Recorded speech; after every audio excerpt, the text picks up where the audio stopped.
O Filemon, wala pa rin bang laman ng lumang balon dyan sa bakanting lote?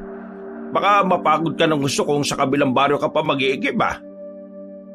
Wala pa rin po, Tiyo eh. Tuyong-tuyo pa rin yung ilalim nun. At mukhang magkakaroon lang ng laman yun kapag muling umulan.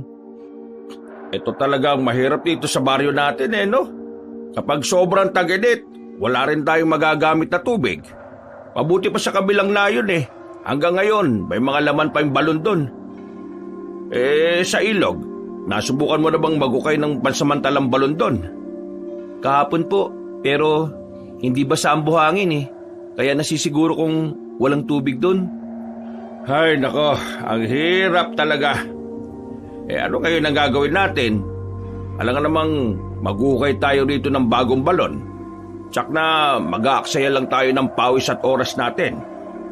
Susubukan ko na lang po sa kabilang baryo, Tiyo. Hindi bali ng malayo basta sigurado makakaigib ako ng tubig. Hindi naman siguro nila ipagdadamot ang kanilang tubig sa atin no? Abay oo naman. Grasya mula sa Diyos ang tubig kaya hindi dapat nila gagawin yan. Hindi nila alam kung anong karma ang maaaring bumalik sa kanila kapag naging madamot sila sa tubig. Sige po, bukas ng madaling araw po, aalis ako para magigib doon. Kapag ganitong oras kasi, pinipilahan ng mga tao yung balon Tsak na wala rin ako makukuha ng tubig. Maghihintay pa ako ng ilang oras bago mapuno yung sisidlan natin. Ay mabuti pa nga. Sabihan ko na lang si Santino na samahan ka. Puro laro lang naman yung inahatupag ng batang yun siya, mas maganda niyan siya ang pagbitbitin mo ng isang balde para mabanat yung butot kalamnan niya. Kayo po bahala, Tiyo. Ayos lang naman po sa akin kung mag-isa akong tutungo ron. Hindi ako natatakot sa daan. Basta, iba pa rin yung may kasama ka. Madaling araw kang aalis Hindi mo alam kung ano ang aabutan mo sa daan. Sa bagay po. O sige, Tiyo Nicasio. Sabihan mo na lang po siya at nang may makausap naman ako sa daan. O siya, sige. Ako nang bahala sa kanya. Magpahinga ka na ron at maaga pa kayong aalis kinabukasan. Ako nang kakausap sa pinsan mo. Sige po, Tiyo Nicasio. Mauna na po akong matulog sa inyo Pumasok si Filemon sa kanilang silid at naglatag na ng banig. Matapos niyang gawin yon, humiga siya at panandaliang nag-isip. Naalala niya ang kanyang mga magulang at bahagya siyang nakaramdam ng lungkot. Pero nang maisip niyang mapalad pa rin siya dahil kinukup siya ng kanyang tiyuhin, napangiti na lang siya. Alam niyang minahal din siya ng kanyang tiyuhin na parang tunay na anak. Kaya kahit na simpleng bagay lang ay bumawi siya. Kalaunan, nakatulugan niya ang pag-iisip sa mga ganoong bagay. Bandang 3:00 ng madaling araw nang magising siya, naabutan niyang nakaupo sa tapat ng bintana ang kanyang tiyuhin habang nagkakape. Ang aga naman ng gising niyo, Tiyo Ay oo, hindi kasi ako ganong nakatulog Kaya eto, nagkape na lang ako. Sige na, magtimpla ka na ron at gigisingin ko maya-maya si Santino. Mamaya na lang po pagkabalik namin para diretso na lang sa pag-aagahan. Ay, ikaw bahala. Sige, gisingin ko muna ang pinsan mo para naman may makakasama ka na sa pag-iigib. Sige po, Tiyo Nicasio. Ihanda ko na rin po yung sisidlang ng tubig na dadalhin namin. Mas maigi pa nga. Ay, sige na, sandali lang Nang pumasok sa kanilang silid si Tiyo Nicasio, pumunta na rin si Filemon sa kusina para ihanda ang sisidlan ng tubig at ang balding dadalhin ni Santino. Nang maihanda na niya ito, bumalik siya sa sala at hinintay roon si Santino. O ano Santino, handa ka na ba? Oo, Kuya Filemon. O tayo na. Baka kasi kung mga bandang 5:00 tayo aalis darating tayo doon sa kabilang baryo na marami nang nakapila sa balon. Mas mabuti pa nga ngayon na kayo umalis. Para naman bago mag 6:00 nakauwi na rin kayo rito sa bahay. Oo nga po, Tay. Ano Kuya, tayo na. Mag-iingat kayong dalawa Medyo maliwanag naman ang buwan Huwag na kayong magdala ng lampara. Opo, Tay. O sige Kuya, alis na tayo. Kinuha ni Filemon at Santino ang kanilang mga dadalhing sisidlan at umalis na nga sa kanilang bahay. Binaybay nila ang daan patungo sa kabilang baryo. Habang naglalakad, naging panay ang pagkukwentuhan nilang dalawa. Natigilan lang sila sa pagkukwentuhan nang makaamoy sila ng mabahong amoy na katulad ng patay na daga. Dahil masukal ang bahaging dinaraanan nila, hindi nila kagad nakita kung ano ang naroon. Halika, alamin muna natin kung ano yung pinanggagalingan ng amoy na yun. Wag na kuya, baka kasi patay na daga lang naman yun eh. Sayang lang yung oras natin. Mabilis lang naman to. Sige, kung ayaw mo, hintay mo na lang ako dito. Ako na maghahanap ng kung anong hayop yung pinanggagalingan ng amoy na yun. Ayoko kuya, natatakot ako dito eh. Sige na nga, sama na lang ako. Basta huwag tayo magtatagal ah. Oo nga. Tayo na, Santino. Mukhang dyan malapit sa mga mayayabong na damo ng gagaling yung masangsang na amoy eh. Hinanap nila ang pinanggagalingan ng mabahong amoy na kanilang nalanghap. Makaraan ng ilang minuto, napako ang kanilang paningin sa bahaging tinatamaan ng liwanag ng buwan. May mga nakahandusay na hayop doon na sa inala nila ay mga kambing at baka. Wakwak ang kanilang mga tiyan at wala na ang kanilang mga laman loob. Nabubulok na rin ang mga yon. Kaya naisip nilang ilang araw nang naroon ang mga patay na hayop.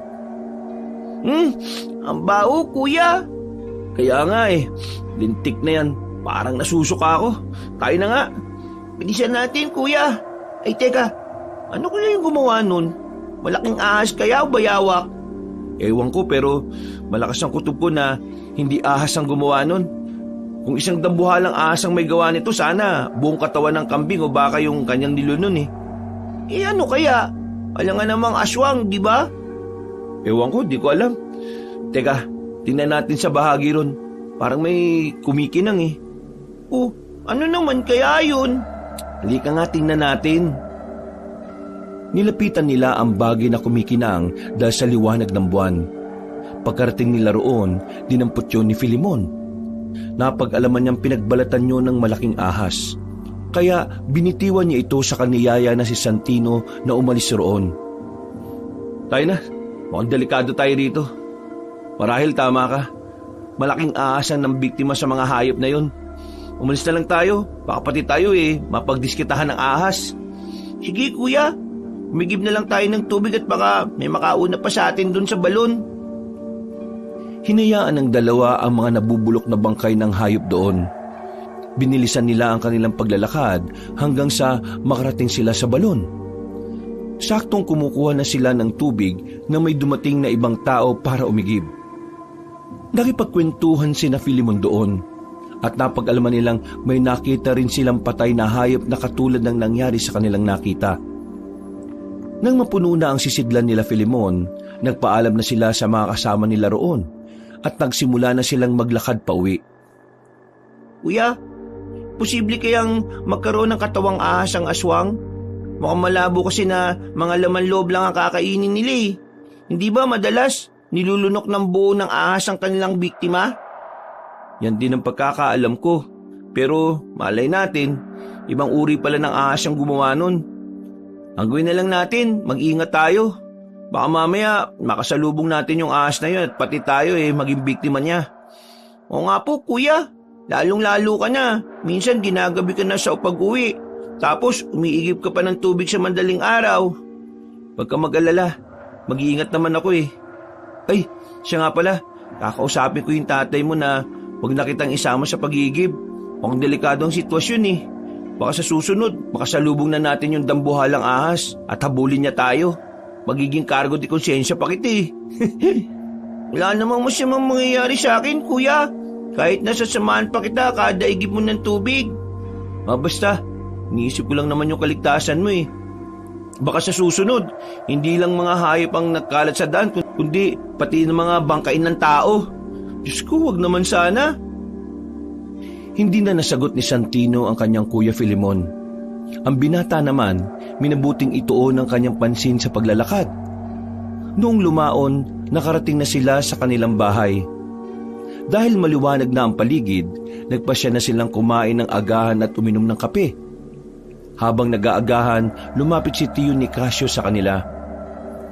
Tay, alam niyo po ba, may nakita kami kanina mga patay na hayop malapit sa mayabong na damuhan. Ano naman ang may gawa doon? Marami ba? Ilang katawan lang naman po ng kambing at baka.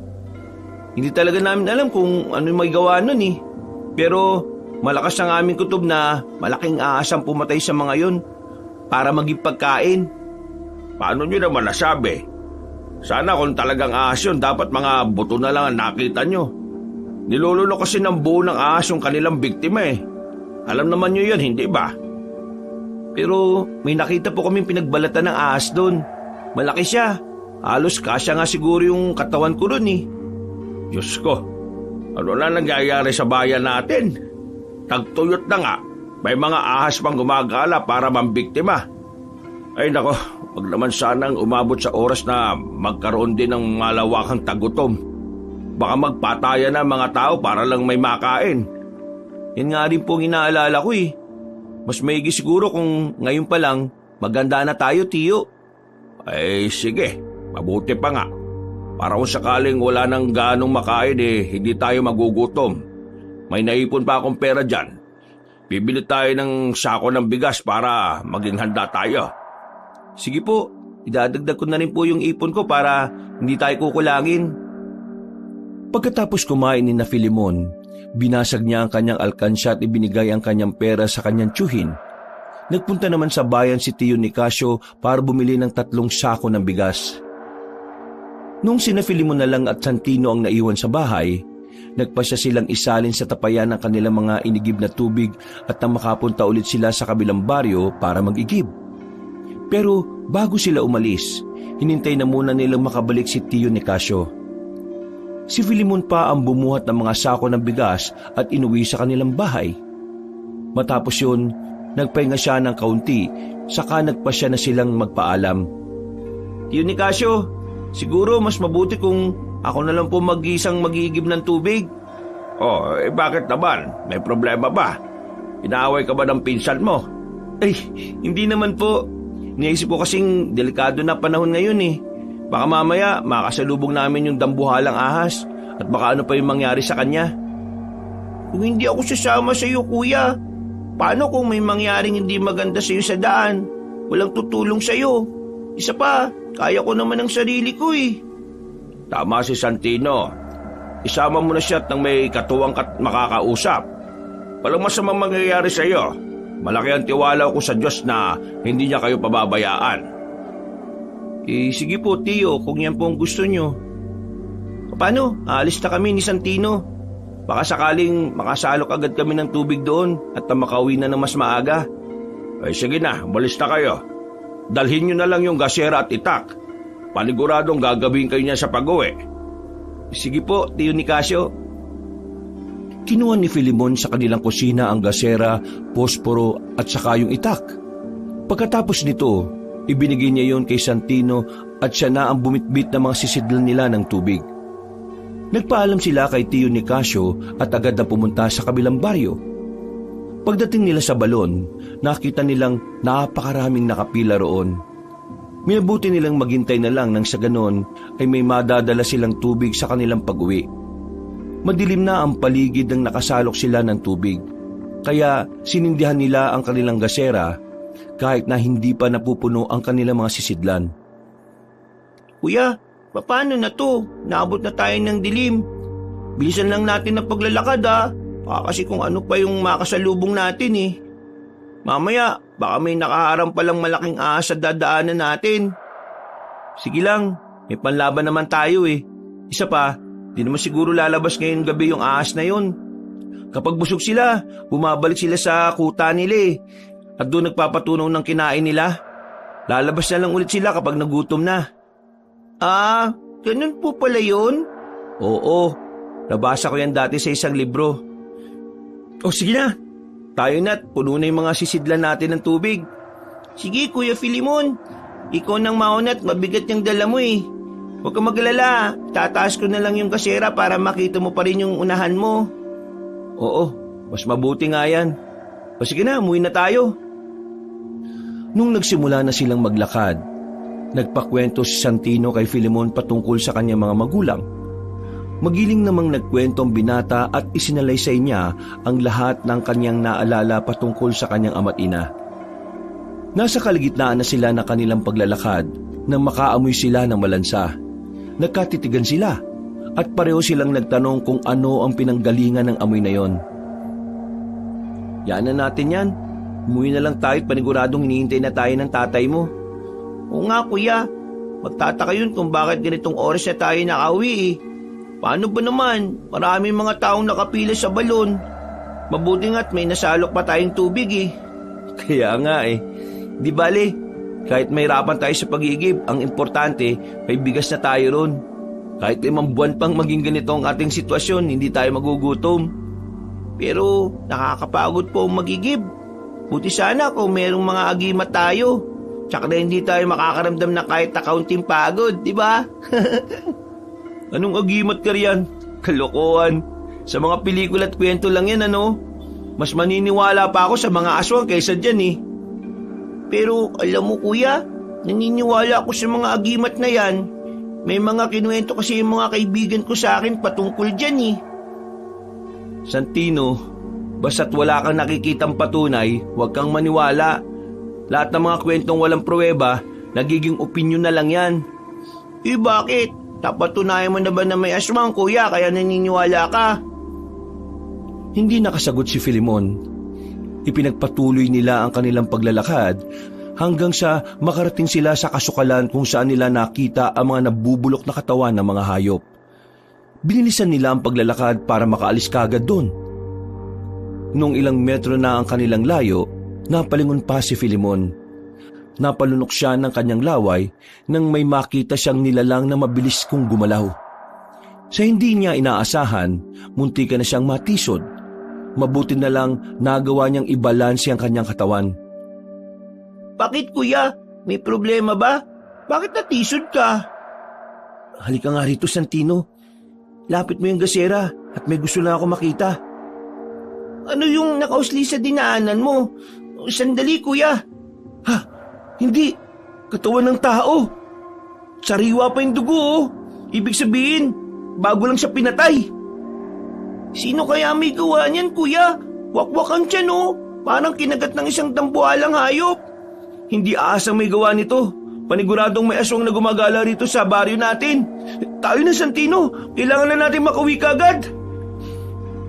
Maging si Santino ay nataranta dahil sa kanilang nakita.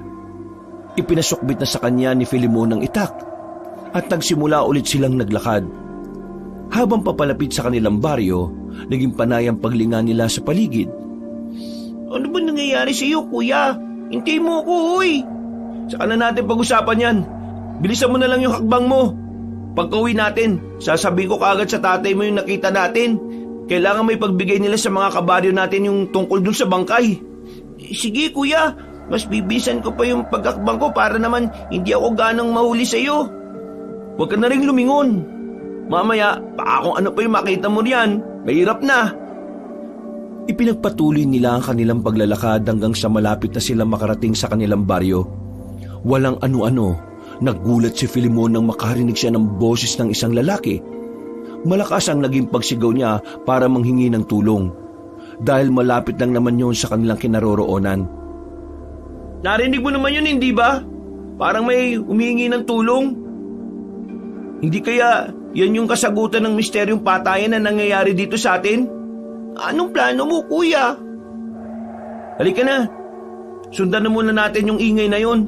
Kung hindi man natin mailigtas yung lalaki humihingi ng tulong, baka makita natin yung pumapatay rito. Ikaw bahala, kuya. Basta, kung malalagay tayo sa alanganing sitwasyon, tumakbo na lang tayo paalis, ha? Iwan na muna natin yung mga sisidlan ng tubig. Ano ka ba? Siyempre dadalhin natin. Mamaya mapagalitan pa tayo ni Tio dahil iniwan natin to. Alam mo namang pahirap ang makaigib ng tubig ah. Ay, oo nga pala. Makaraan ng ilang minuto, natigil ang pagsigaw ng lalaki.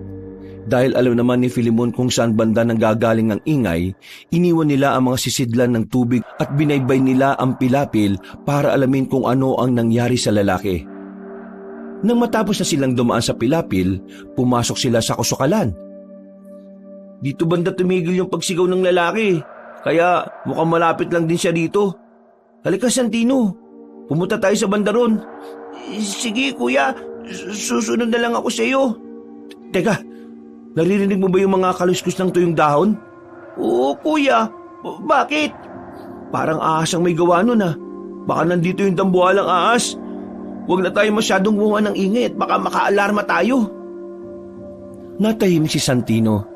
Hinalughog nila ang bahaging malapit sa kanila hanggang sa may maamoy silang malansang samyo. Alam nilang dugo yun, kaya hinanap nila ang pinanggagalingan nito. Walang ano-ano, pareho silang natigilan nang makita nila ang katawan ng isang lalaki na nakahandusay sa lupa. Duguan siya at wakwak ang tiyan. Nung lapitan nila ang tao, napatitig na lang sa isa't isa sina Filemon at Santino. Parang kinigat ng kung anong dambuhalang hayop ang tiyan ng lalaki dahil sa forma ng sugat sa kanyang tiyan. Inusisa nila ang katawan nun at napagtanto nilang wala na yung buhay.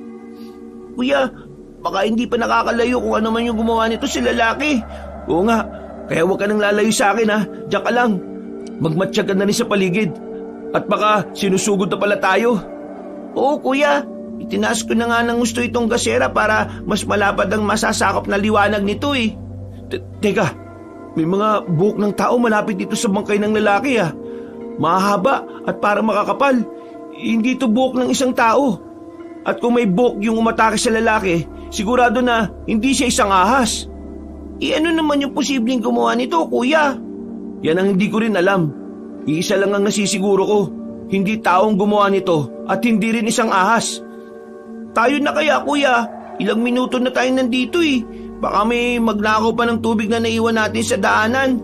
Teka, sandali lang. Huwag muna tayong umalis. Tumimik ka nga muna at magmatsyag tayo sa paligid.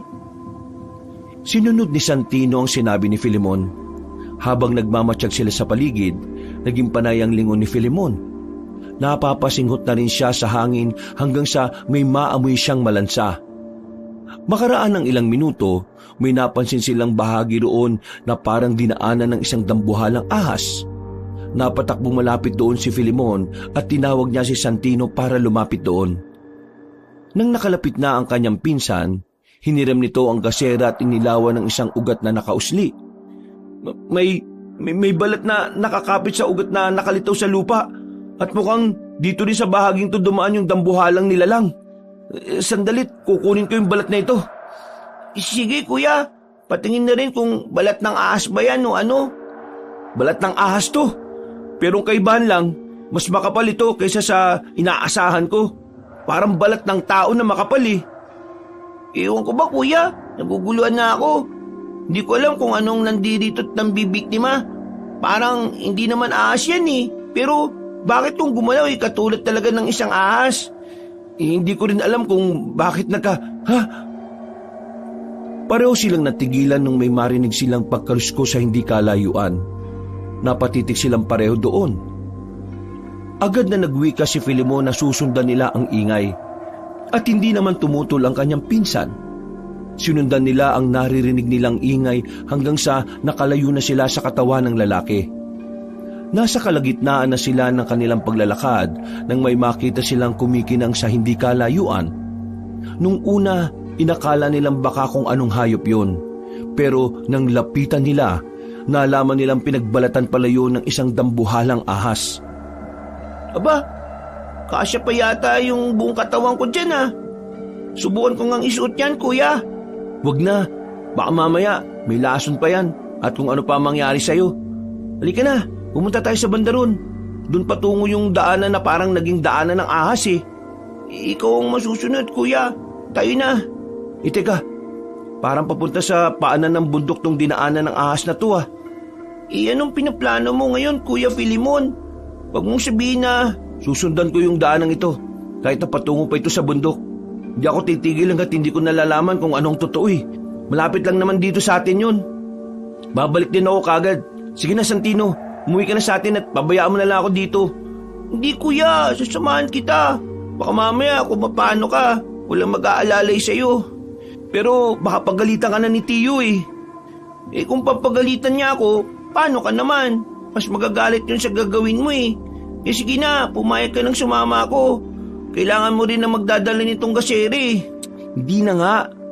Lumitaw na yung buwan sa silangan no. Basta, magkasama tayong umalis ng bahay, magkasama din tayong uuwi.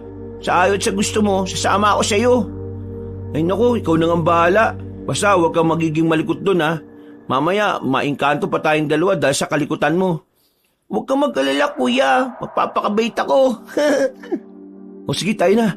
Baka makalayo pa yung gumawa ng kaluskus na narinig natin.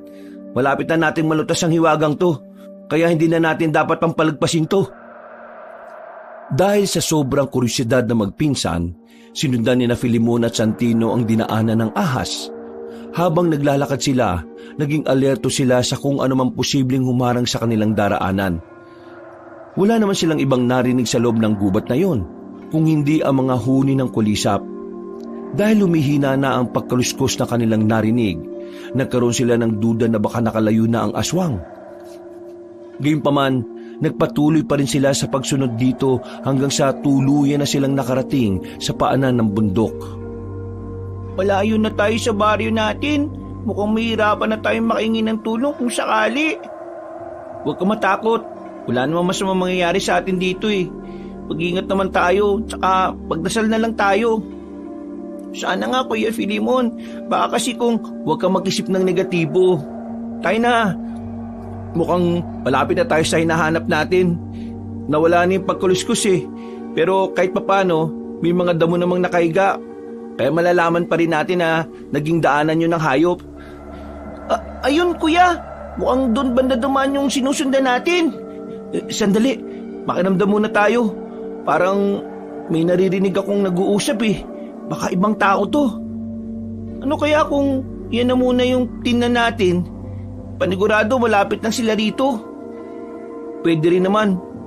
Tayo na. Baka mamaya nasa panganib na rin pala sila. Kailangan nila ng tulong natin. Ihanda ko na lang tong itak para kung sakaling may aatake talaga, may panlaban tayo.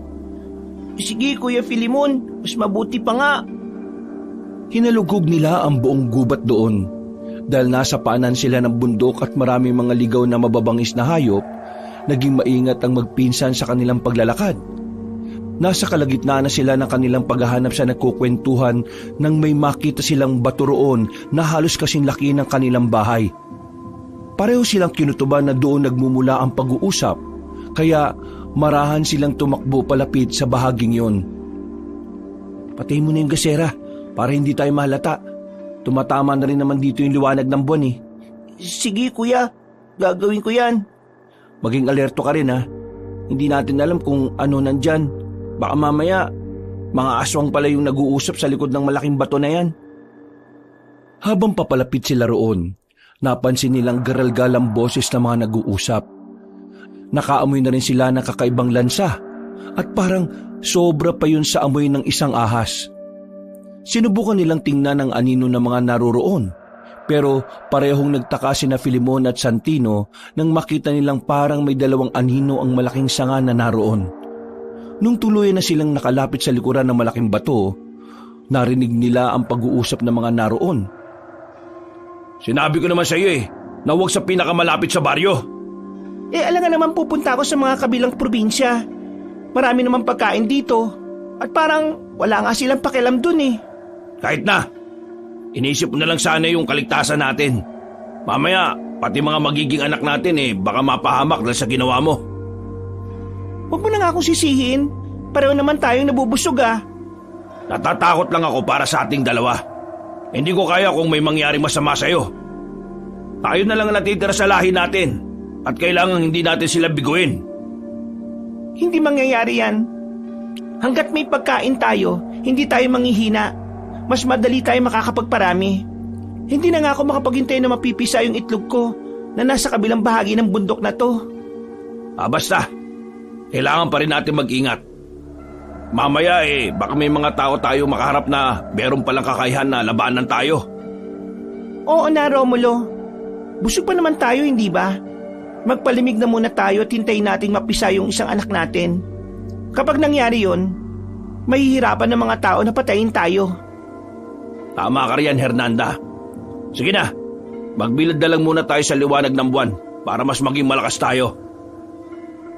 Nang makarinig na sina Filimon at Santino ng pagkaluskos na papalayo, nagkaroon sila ng lakas ng loob para silipin at alamin kung sino sina Hernanda at Romulo. Pagkasilip nila roon, Parehong napako ang magpinsan sa kanilang pwesto. Hindi nila inakala na ang kanilang masasaksihan ay higit pa sa kanilang iniisip. Nakita nila ang dalawang nilalang na papalayo sa malaking bato. Parehong may katawan ng ahas sa mga yon.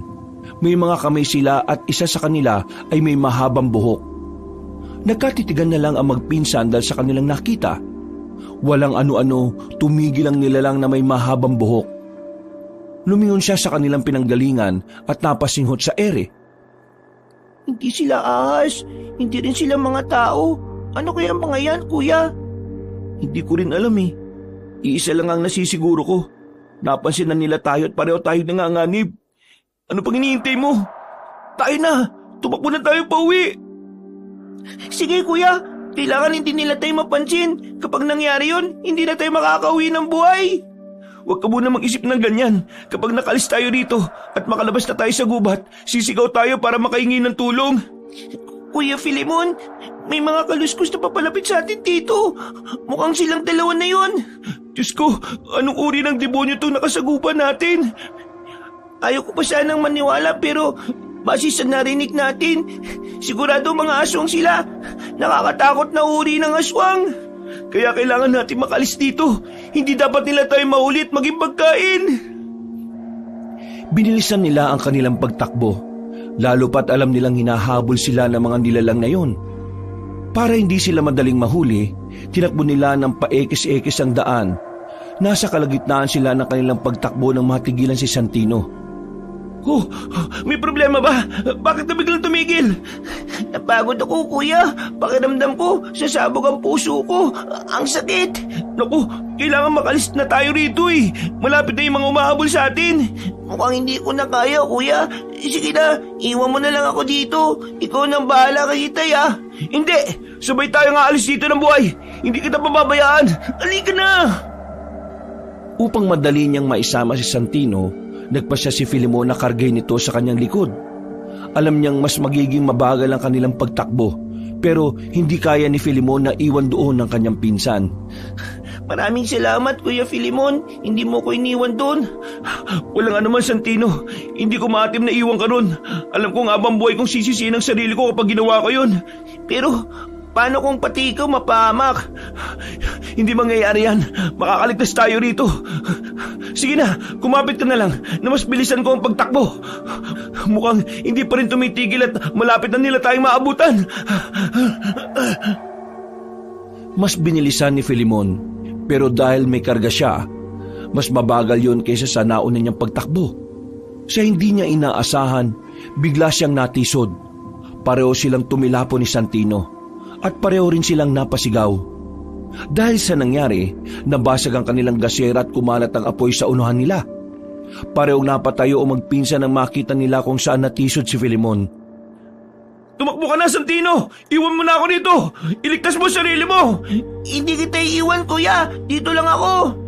Pero baka pati ikaw kainin ng mga dambuhalang ahas na yun! Malapit na sila!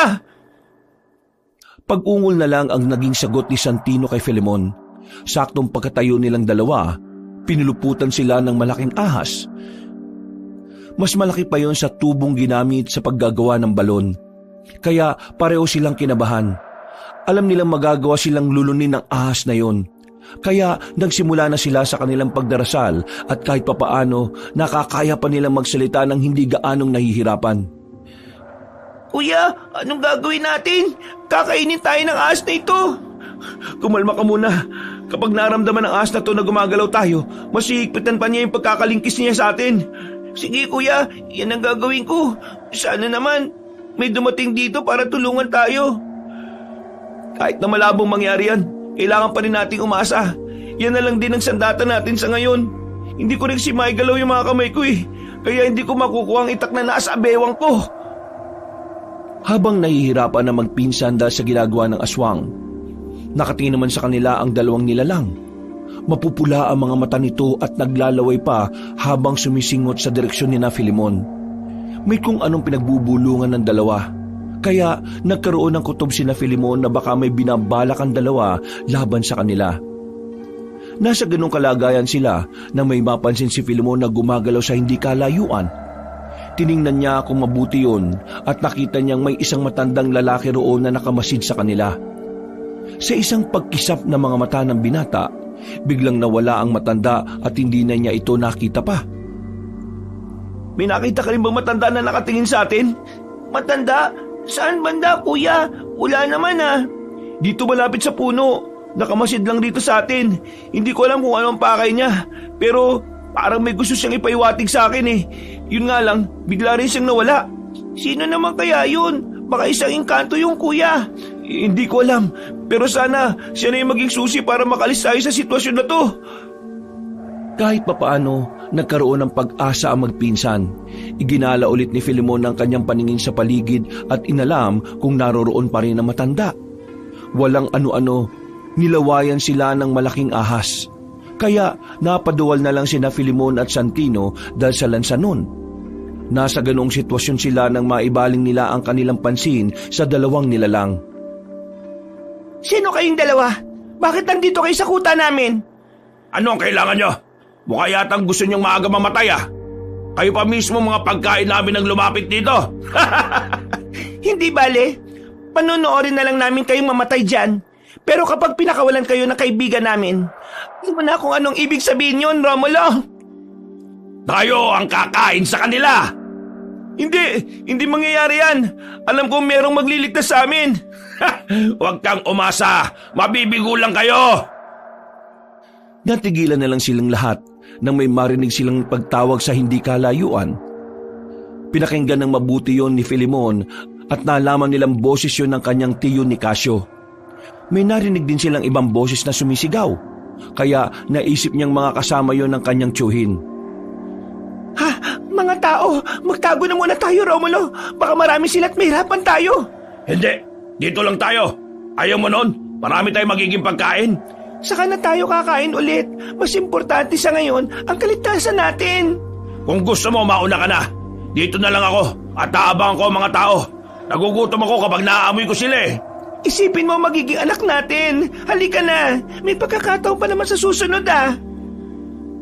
Dahil sa pamimilit ng babae sa kanyang asawa, nakumbinsi niya ito at sabay silang umalis. Nang wala ng dalawa, ibinuka ng malaking ahas ang kanyang bunganga at naganda na ito para kainin sila. Noong lulununin na sana nito sina Filemon at Santino, biglang dumating si tiyo ni Casio na may hawak na sulo at itak.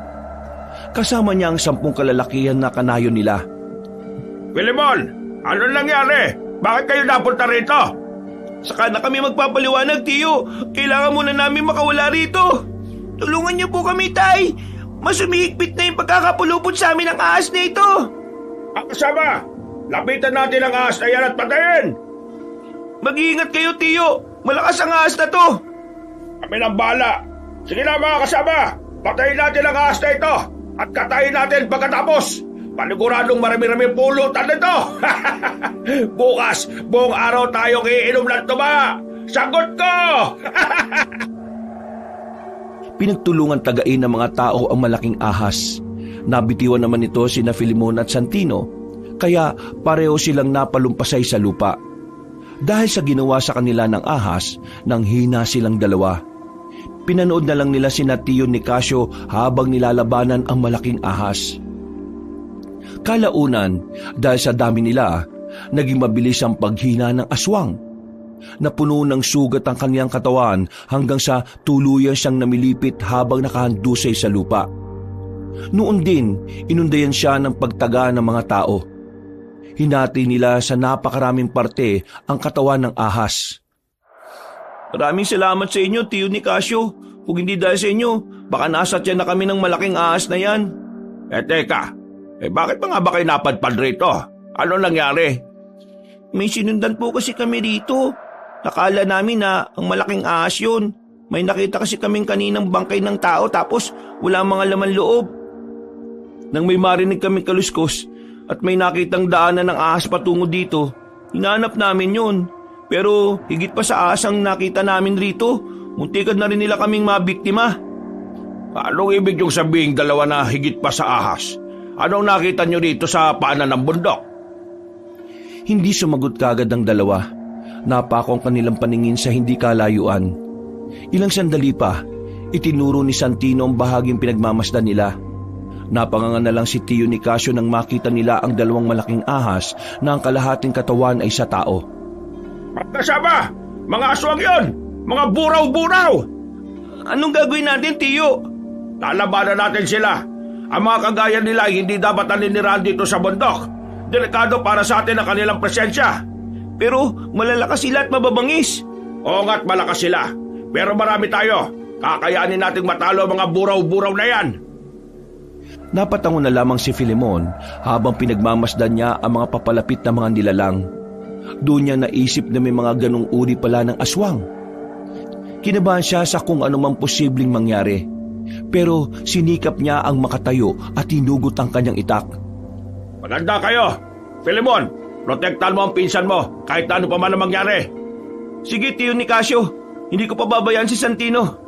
Santino, dito ka pumeso sa likod ko. Nandyan na mga buraw-buraw. Huwag kayong panghinaan ng loob. Kaya natin sila. Anong gagawin namin? Baka mahirapan tayong patayin ng mga aswang na yan. Sikapin natin pugutan sila ng ulo. Isa yan sa paraan para mapatay ang mga buraw-buraw. Kung sa katawan nila tayo tataga, kusang hihilom lang ang kanilang sugat. Sige, Tio Nicasio. Nang makalapit na sa kanila ang dalawang aswang, nakipaglaban sila sa mga ito. Ilang beses nilang sinubukang tagain ang mga buraw-buraw. Pero dahil maliliksi ang paggalaw ng mga nilalang, puro daplis lang sa katawan ang natanggap ng mga yon mula sa mga tao. Romulo, mabubusog tayo nito. Marami ang nakahain sa ating pagkain. Oo, asawa ko. Nakakatawa silang tingnan. Kahit anong gawin nila, hindi nila tayo matatalo. Nag-aaksaya lang sila ng kanilang lakas. Huwag kayong makampante. Baka yan ay kapahamak ninyo. Aba, nagtatapag-tabakan ka na ngayon ha, dahil may kasama ka. Kanina parang maiihi ka na sa salwal eh. Dahil ibinaling ng dalawang buraw-buraw ang kanilang pansin kina Filemon at Santino, hindi nila napansin ang paglapit sa kanila ng mga tao. Ilang beses na sinubukan ng mga taga-nayo na tagain ng mga aswang, pero gaya ng sabi ni Tio Nicasio, naghihilom lang ng kusa ang mga sugat nito. Sa hindi inaasahan ng mga tao, bigla silang hinagupit ng mga buntot ng dalawang aswang. Nagsitilapon sila at nabitiwan nila ang kanilang mga itak. Filemon, tumakas na kayo ni Santino. Iligtas mo ang pinsan mo. Pabayaan mo na kami rito. Hindi, tutulong ako sa inyo. Baka kaya natin patayin ang mga aswang na yan. Hahakbang na sana si Filemon para lapitan ng lalaking buraw-buraw, pero biglaan itong gumalaw. Sinunggaban noon ng tatlo ng mga taong kababangon pa lang at kinain nito ang kanilang kalahating katawan. Napasigaw na lang si Santino nang makita niya kung paano bumagsak sa lupa ang pang-ibabang bahagi ng katawan ng mga kanayo nila. Walang ano-ano, hinarap ng babaeng aswang sina Filemon. Nanggigigil ako sa inyo! Ang bango ng laman ninyo at nakakauhaw ang dugo ninyo!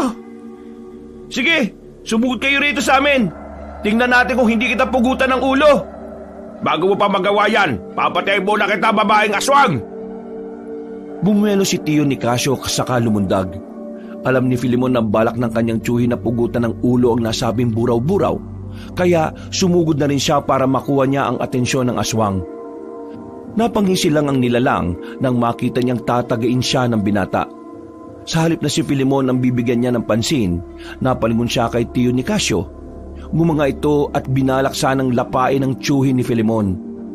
Bago pa noon magawa ng aswang ang kanyang binabalak, buong lakas siyang tinaga ni Filemon sa buntot. Napaangil na lang ang nilalang at napangisi rin ang binata nang makita niyang malalim ang naging sugat ng aswang. Ninungon siya ng buraw-buraw. Bago pa man makaatras si Filemon, hinambalos na siya ng buntot nito. Napamurang binata at dahil sa lakas ng pagkakatilapon niya, nabitawan niya ang kanyang itak. Napatitig siya sa mga tao at nanlumo siya nang makitang halos lahat sa kanila ay nakahandusay na sa lupa at wala ng buhay. Tio Nicasio, mag-iingat kayo! Iilan na lang tayo natitira rito! Santino, puntahan mo ang pinsan mo at umalis na kayo rito bago pa mahuli ang lahat! Paano kayo, Tay? Paano kung anong gawin sa inyo ng buraw-buraw na yan? Huwag mo akong intindihin! Ang importante ay makaligtas kayo! Mahal ko kayong dalawa! Sige na! Puntahan niyo ang inyong pinsan! Hindi! Lalaban din ako! Sandali! At hahanapin ko lang ang itak ko! Kung banda sa akin ang dalawang yan, Wag! Bitiwan mo ako! Pakawalan mo ako, buraw-buraw! Sige na, Filemon! Huwag ka na magmatigas! Isama mo na sa magtaka si Santino! Saktong pagkakita niya ng kanyang itak, napasigaw na si Santino. Pagkalingon ni Filemon, nagulat siya nang makitang nakahanda na ang buraw-buraw para lapain siya. Dahil dito, isinalampak niya ang kanyang itak sa bunganga ng nilalang para hindi nito maisara ang bibig niya at hindi siya nito makagat. Noon din, napahiyaw si Santino. Ibinaling naman agad ng binata ang kanyang pansin sa pinsan niya. Kuya Filemon, si tatay, nilalapa ng aswang. Iligtas natin siya. Wala tayong magagawa. Tumakas na tayo rito. Wala tayong laman sa mga buraw-buraw na yan. Kailangan makaalis na tayo. Hindi ko iiwan dito si tatay. Kung gagawin mo yan, pati ikaw ay mabibiktima ng mga buraw-buraw. Ayaw ng tatay mo na mapahamak ka. Lumaban na lang tayo ng patayan. Ayun, may itak na tumilapon doon. Sandali, kukunin ko. Wag na nga. Kailangan makalis tayo rito. Habang abala pa ang mga aswang sa pagkain sa mga laman loob ng mga tao. Pero kuya, si tatay, paniguradong kakainin din siya ng mga aswang. Pabayaan na lang natin siya. Ang gusto niya ay tumakas tayo dito. At yan ang ating gagawin. Hinila ng binata ang kanyang pinsan para tumakas. Napalingon pa sila sa mga buraw-buraw at nakita nitong pareho kung paano kainin ng isang aswang ang laman loob ni Tio Nicasio. Napasigaw na lang ng malakas si Santino dahil sa nangyari. Pinakalma naman siya ni Filemon at ipinaliwanag na kailangang hindi sila makagawa ng ingay. Dahil naman sa biglang pagsigaw ni Filemon, napansin sila ng mga buraw-buraw. Nabahala ang magpinsan nang makarinig sila ng pagkaluskos at nang mapalingon sila, nakita nilang hinabol sila ng dalawang aswang. Mas naging mabilis pa ang mga ito at makaraan lang ng ilang sandali nasa likuran na sila ng mga ito. Akala ba ninyo makakalis kayo rito? Hindi! Kulang pa ang kinain namin. At kung kakainin namin ng mga laman loob nyo, paniguradong mabubusog na kami. Magagawa nyo lang yan kung mapapatay nyo kami. Yun ay kung magagawa ninyo. Nasa langanin na kayong sitwasyon pero nagagawa nyo pa rin magyabang? Hindi bale, para-pareho lang naman ang lasa ng mga laman loob ninyo. Unahin na natin yung mas bata. Mas malasa ang laman yan, lalo na ang atay. Hindi sumagot si Filemon sa sinabi ng lalaking buraw-buraw. Napahawak siya ng maigpit sa kanyang itak at walang pagdadalawang isip na sumugod dito. Napaangil naman ang dalawang aswang dahil sa ginawa ng binata. Bago pa man makalapit si Filemon sa kanila, hinagupit na siya ng buntot ng babaeng buraw-buraw. Tinamaan pati si Santino, kaya pareho silang tumilapon at tumama sa bahagi kung saan merong mga tinik na kawayan. Ayos ka lang ba, Santino? Walang niya, lahat yata ng parte ng katawan ko, natinikan ng kawayan. Ako din, anong gagawin natin? Baka hindi na tayo makaligtas sa mga aswang na yan. Bahala na, gagawin natin ang lahat ng ating makakaya para makalis dito. Sandali, tutulungan kita makabangon dyan. Kukunin ko lang tong iilang tinik na nasa balat ko. Kaya ko na to, kuya. Magagawa ko naman. Ha? Natigilan si Santino. Namilog ang kanyang mga mata at sumenya siya kay Filemon. Nagtaka naman ng binata kaya tumingin siya sa bahagi kung saan sumenyas ang kanyang pinsan. Namulagat din ang kanyang mga mata nang makita niyang naroon ang dalawang buraw-buraw at nakangisi sa kanila habang naglalaway. Inakala ba ninyong dalawa na makakalis kayo ng buhay dito sa paanan ng bundok? Mga kampo kayo ni Satanas! Pinatay niyo mga kanayo namin, pati na si Tio Nicasio! Wala kaming pakialam. Ang importante, nabusog kami at nagkaroon kami ng sabat na lakas. Alam kong darating ang araw na may makakatapat din kayo. Mapatay man ninyo kaming dalawa. Pero kapag dumating ang panahon na naisilang na ang papatay sa inyo, mararanasan din ninyo ang ginawa nyo sa mga biktima ninyo. Bago mangyari ang sinasabi mo, ubus na ang mga tao dito sa buong bayan at mananatiling salita na lang ang mga binanggit mo. Pagkawika ng babaeng aswang, humanda sila para atakihin sina Filemon. Sumenyas naman ang binata sa kanyang pinsan na kumuha ng dulong bahagi ng kawayan na makakaya niya at merong maraming tinik. Napatango naman si Santino. Pagkaraan ng ilang sandali, sinubukan silang sunggaban ng dalawang buraw-buraw. Pagkagat ng aswang kay Filemon, agad niya itong pinalo gamit ang matinik na dulo ng kawayan. Tinamaan ang buraw-buraw at nagawa siya nitong bitiwan. Nang makita naman ng binata na nahihirapan ng kanyang pinsan, dumampot siya ng bato at binto ang aswang. Nabitiwan noon si Santino, kaya gumapang agad sila para makaalis sa bahaging yon. Saktong pagkalabas nila, aatakin sana ulit sila ng mga buraw-buraw, pero biglang natigilan ng mga buraw-buraw at napatitig sa bandang likuran ni na Filemon. Nagulat naman ang magpinsan, pero bago pa sila makapagsalita, binalot sila ng makapal na usok. Anong nangyari? Anong gagawin mo sa amin? Kumalma lang kayo. Huwag kayong matakot. Nandito ako para tulungan kayo. Ang mga buraw-buraw, baka nasa paligid pa natin sila. Baka muli silang sumugod sa atin. Teka, sino ka ba? Ako si Tandandoro.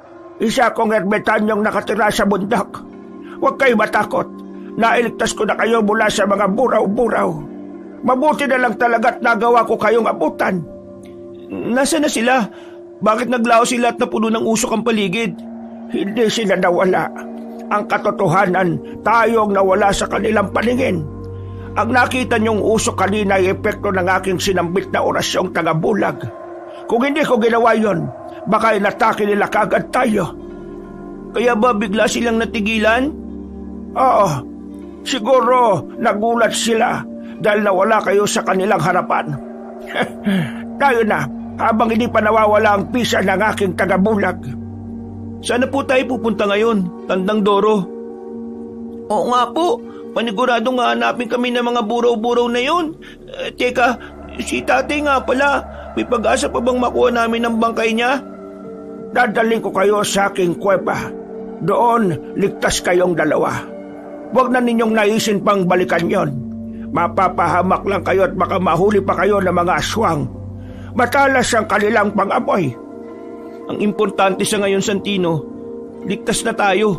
Ay, siya nga po pala, Tandandoro. Ako po si Filemon. Ako naman po si Santino. Paano ba kayo napunta rito? Alam ba ninyo na delikadong lugar na ito?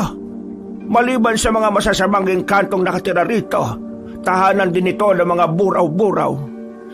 Sinundan po kasi namin sila eh. Kala namin kasi ahas lang ang gumagapang palayo at gumagawa ng bakas na daan. Yung pala, mga aswang na. Saan po ba nagmula ang mga buraw-buraw na yan? Hindi namin nakalaing may mga ganyang aswang. Ang totoo niyan, nagmula mga buraw-buraw nung isinumpa ng isang mambubunaw ang mag-asawang aswang dahil kinain ng mga ito ang kanyang anak. Mambubunaw? Ano naman po yun? Ang mambubunaw ay mangkukulam na ang ginagamit para manakit ng tao ay mga ahas. Nang naisumpa pa ng mangkukulam ang mag-asawa, nagkaroon sila ng kambal na anak na babae at lalaki. Sa takot ng mag-asawa na saktan ng mga tao ang kanilang anak, dinala nila ito sa isang bundok. Namuhay ang kambal sa kagubatan at kalaunan, nagkaroon ng mga anak. Magmula noon, ang kada buraw-buraw na mahuhuli ng mga tao ay pinapatay nila. At mukhang dalawa na lang ang natitirang buhay rito. Sina Romulo at Hernanda, yan ang pangalan nila. Tama, mababagsik sila. At sa katunayan yan, mas nauna pa silang mamalagi rito. Pero dahil sa antas ng aking kaalaman, natatakot silang makipagsagupa sa akin. Ang tanong nga lang, hanggang saan sila matatakot? Ayaw ko rin dumating ang araw at matatalo nila ako at itutulad nila sa iba nilang biktima. Wala naman po kayong dapat na ikatakot eh. Alam kong kaya nyo silang labanan. Nagawa ninyong mawala sa paningin nila eh. Napatawa na lang ang matandang ermitanyo sa sinabi ni Filemon. Nagpatuloy sila sa kanilang paglalakad at kahit papano, kampante ang magpinsan na hindi sila masusundan ng mga buraw-buraw. Hindi na nila naalaman kung gaano katagal silang naglakad hanggang sa makarating sila sa matarik na bahagi ng bundok.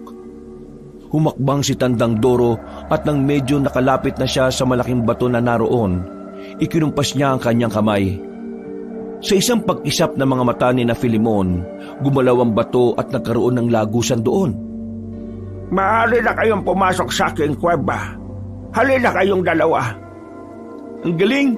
Paano niyo nagawa yun? O nga po, kung tutusin, napakabigat ng batong yan ah. Kahit 3 tao siguro magtulong-tulong, mahirapan na paggalawin yan. Hindi naman ganon kakomplikado. Ginamitan ko lang ng orasyon ni San Cristobal.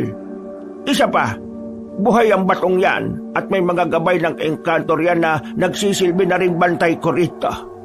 Tayo na. Napanganga na lang ang magpinsan dahil sa mangha. Hinawakan pa nila ang malaking bato at sinubukang itulak, pero hindi man lang ito gumalaw kahit kaunti.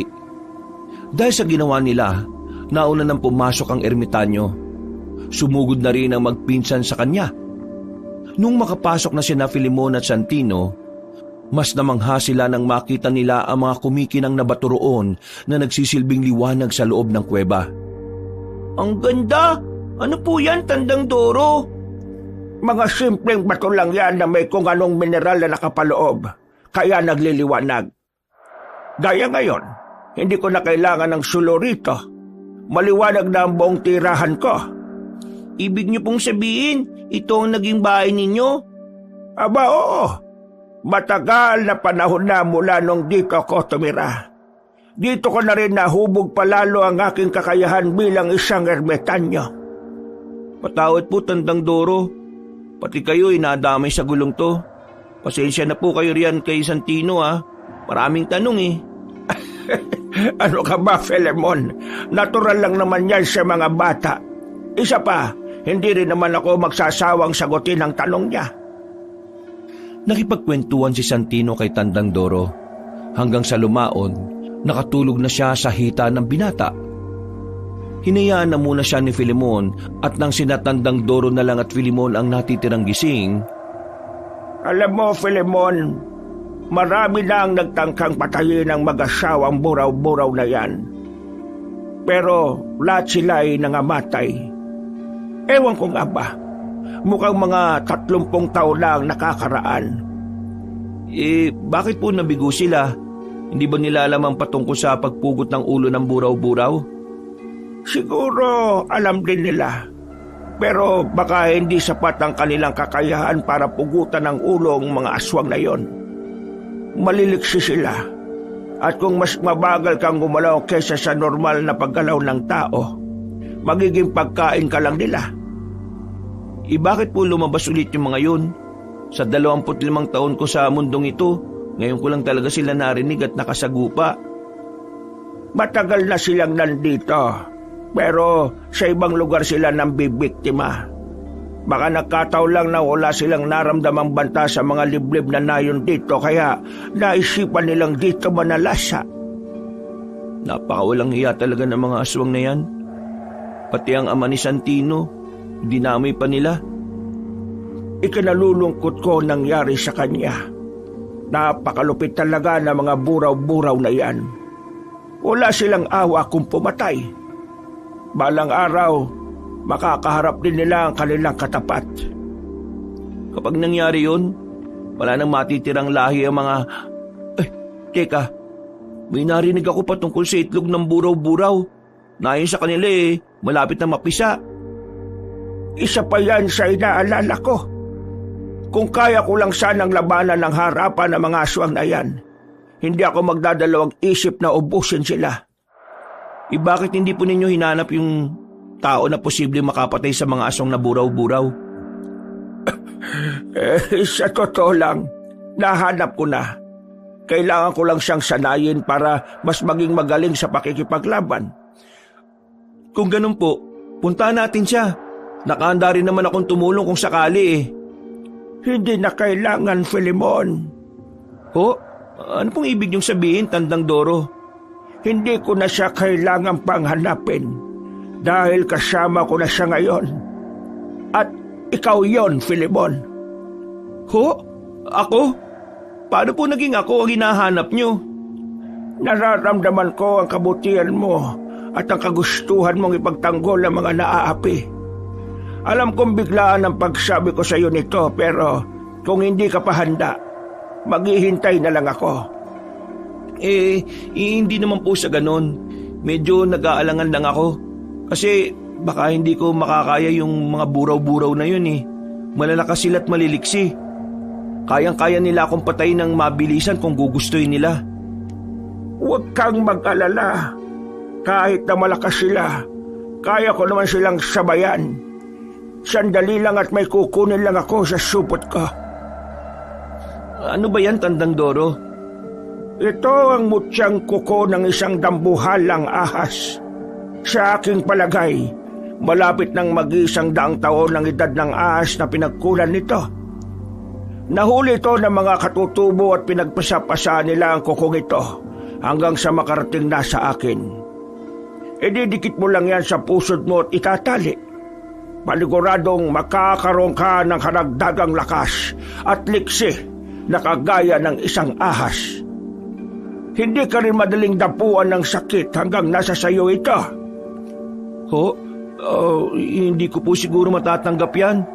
Hindi ako karapat-dapat sa mutya ng kuko ng isang dambuhalang ahas, Tandang Doro. Paano mo naman nasabi? Hindi ang kahit na sinong makakapagdikta kung sino ang karapat-dapat para sa isang mutya. Ang Diyos lang ang nakakaalam. Kaya, sige na, tanggapin mo na ito.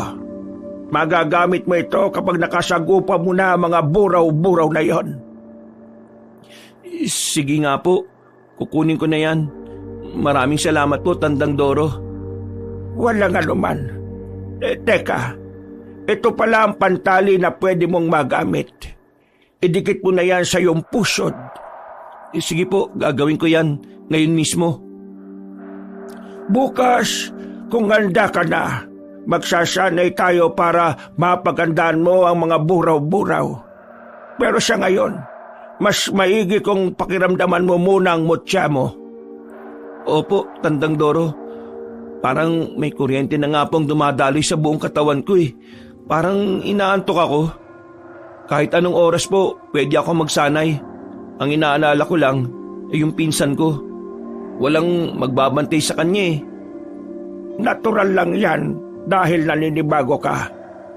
Bukas paggising mo, mapapansin mong madadagdagan ang lakas mo. At dito sa pinsan mo, pwede natin siyang patulugin na lang hanggang sa matapos ang pagsasanay mo. Po? Bakit po? Matagal bang magiging pagsasanay ko? Hindi ko alam. Pero base sa estadong pisikal at espiritual mo, mukhang mabilis kang matututo. Kaya, tsak na hindi aabutin ng 3 buwan ang iyong pagsasanay. Napalunok na lang ng kanyang laway si Filemon. Dahil nakaramdam siya ng antok, nagpasya na rin siyang matulog noon.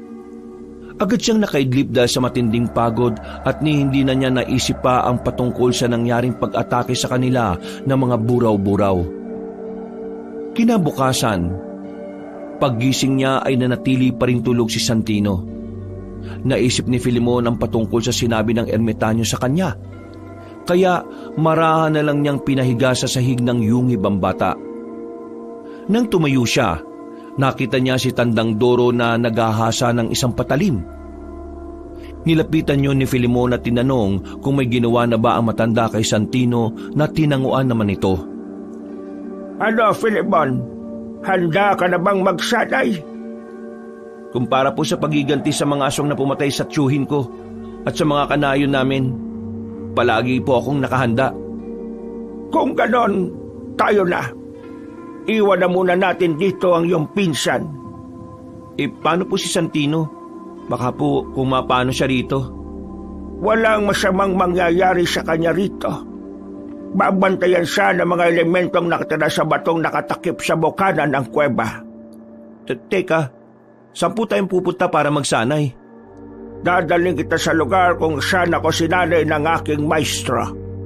Mas madali kang matututo ron. Kung ganun, tayo na po. Maaari na tayong umalis. Sige, kunin mo pala itong punyal. Ito ang gagamitin mo sa pagpugot ng ulo ng mga buraw-buraw. Ang punyal na ito ay minsan ko na rin ginamit noong patayin ko ang isang sinaunang aswang. Kinuha ni Filemon ang punyal at nagpasalamat sa matandang ermitanyo. Noon din, naglakad sila patungo sa dulong bahagi ng yungib at napalunok na lang ng laway si Filemon nang makita niyang may isa pang lagusan doon na nagliliwanag. Pumasok sila roon at napangangan na lang siya sa mangha nang mag-iba na ang kanyang kapaligiran. Dito sa lugar na ito ako nasanay at dito rin kita huhubukin. Huwag mong isipin ang oras. Hindi yan gumagana rito. Sige po, Tandang Doro. Nakaanda na ako para sa unang pagsasanay natin. Nagsimula sa pagsasanay si Filemon at ang bawat aral na itinuturo sa kanya ni Tandang Doro ay tinatandaan niya. Mula sa pinakaunang pagsubok na ibinigay ng ermitanyo hanggang sa pinakahuli ay nagawang mapagtagumpayan ng binata. Hindi inaasahan ni Tandang Doro na magiging ganon kadali para kay Filemon ang naging pagsasanay nito. Ang inakala niyang pagsasanay na aabot ng mga 3 buwan, nagawang makabisa ng binata ng humigit kumulang 3 araw lang. Bago pa man sila umalis sa nasabing lugar, niyaya ng ermitanyo si Filemon na pumunta sa isang batis kung saan malagkit ang tubig. Hindi naman tumanggi ang binata at sumama na siya sa matanda. Habang naglalakad, Pambihira ka. Nagawa mong matapos ang pagsasanay sa maikling panahon. Ibig sabihin, talagang handa na ang iyong pisikal at espiritual na katawan para harapin ang mga buraw-buraw. Siguro nga po, handa na ako. Wala akong ibang iniisip kung hindi ang mga taong pinatay ng mga aswang na yun eh.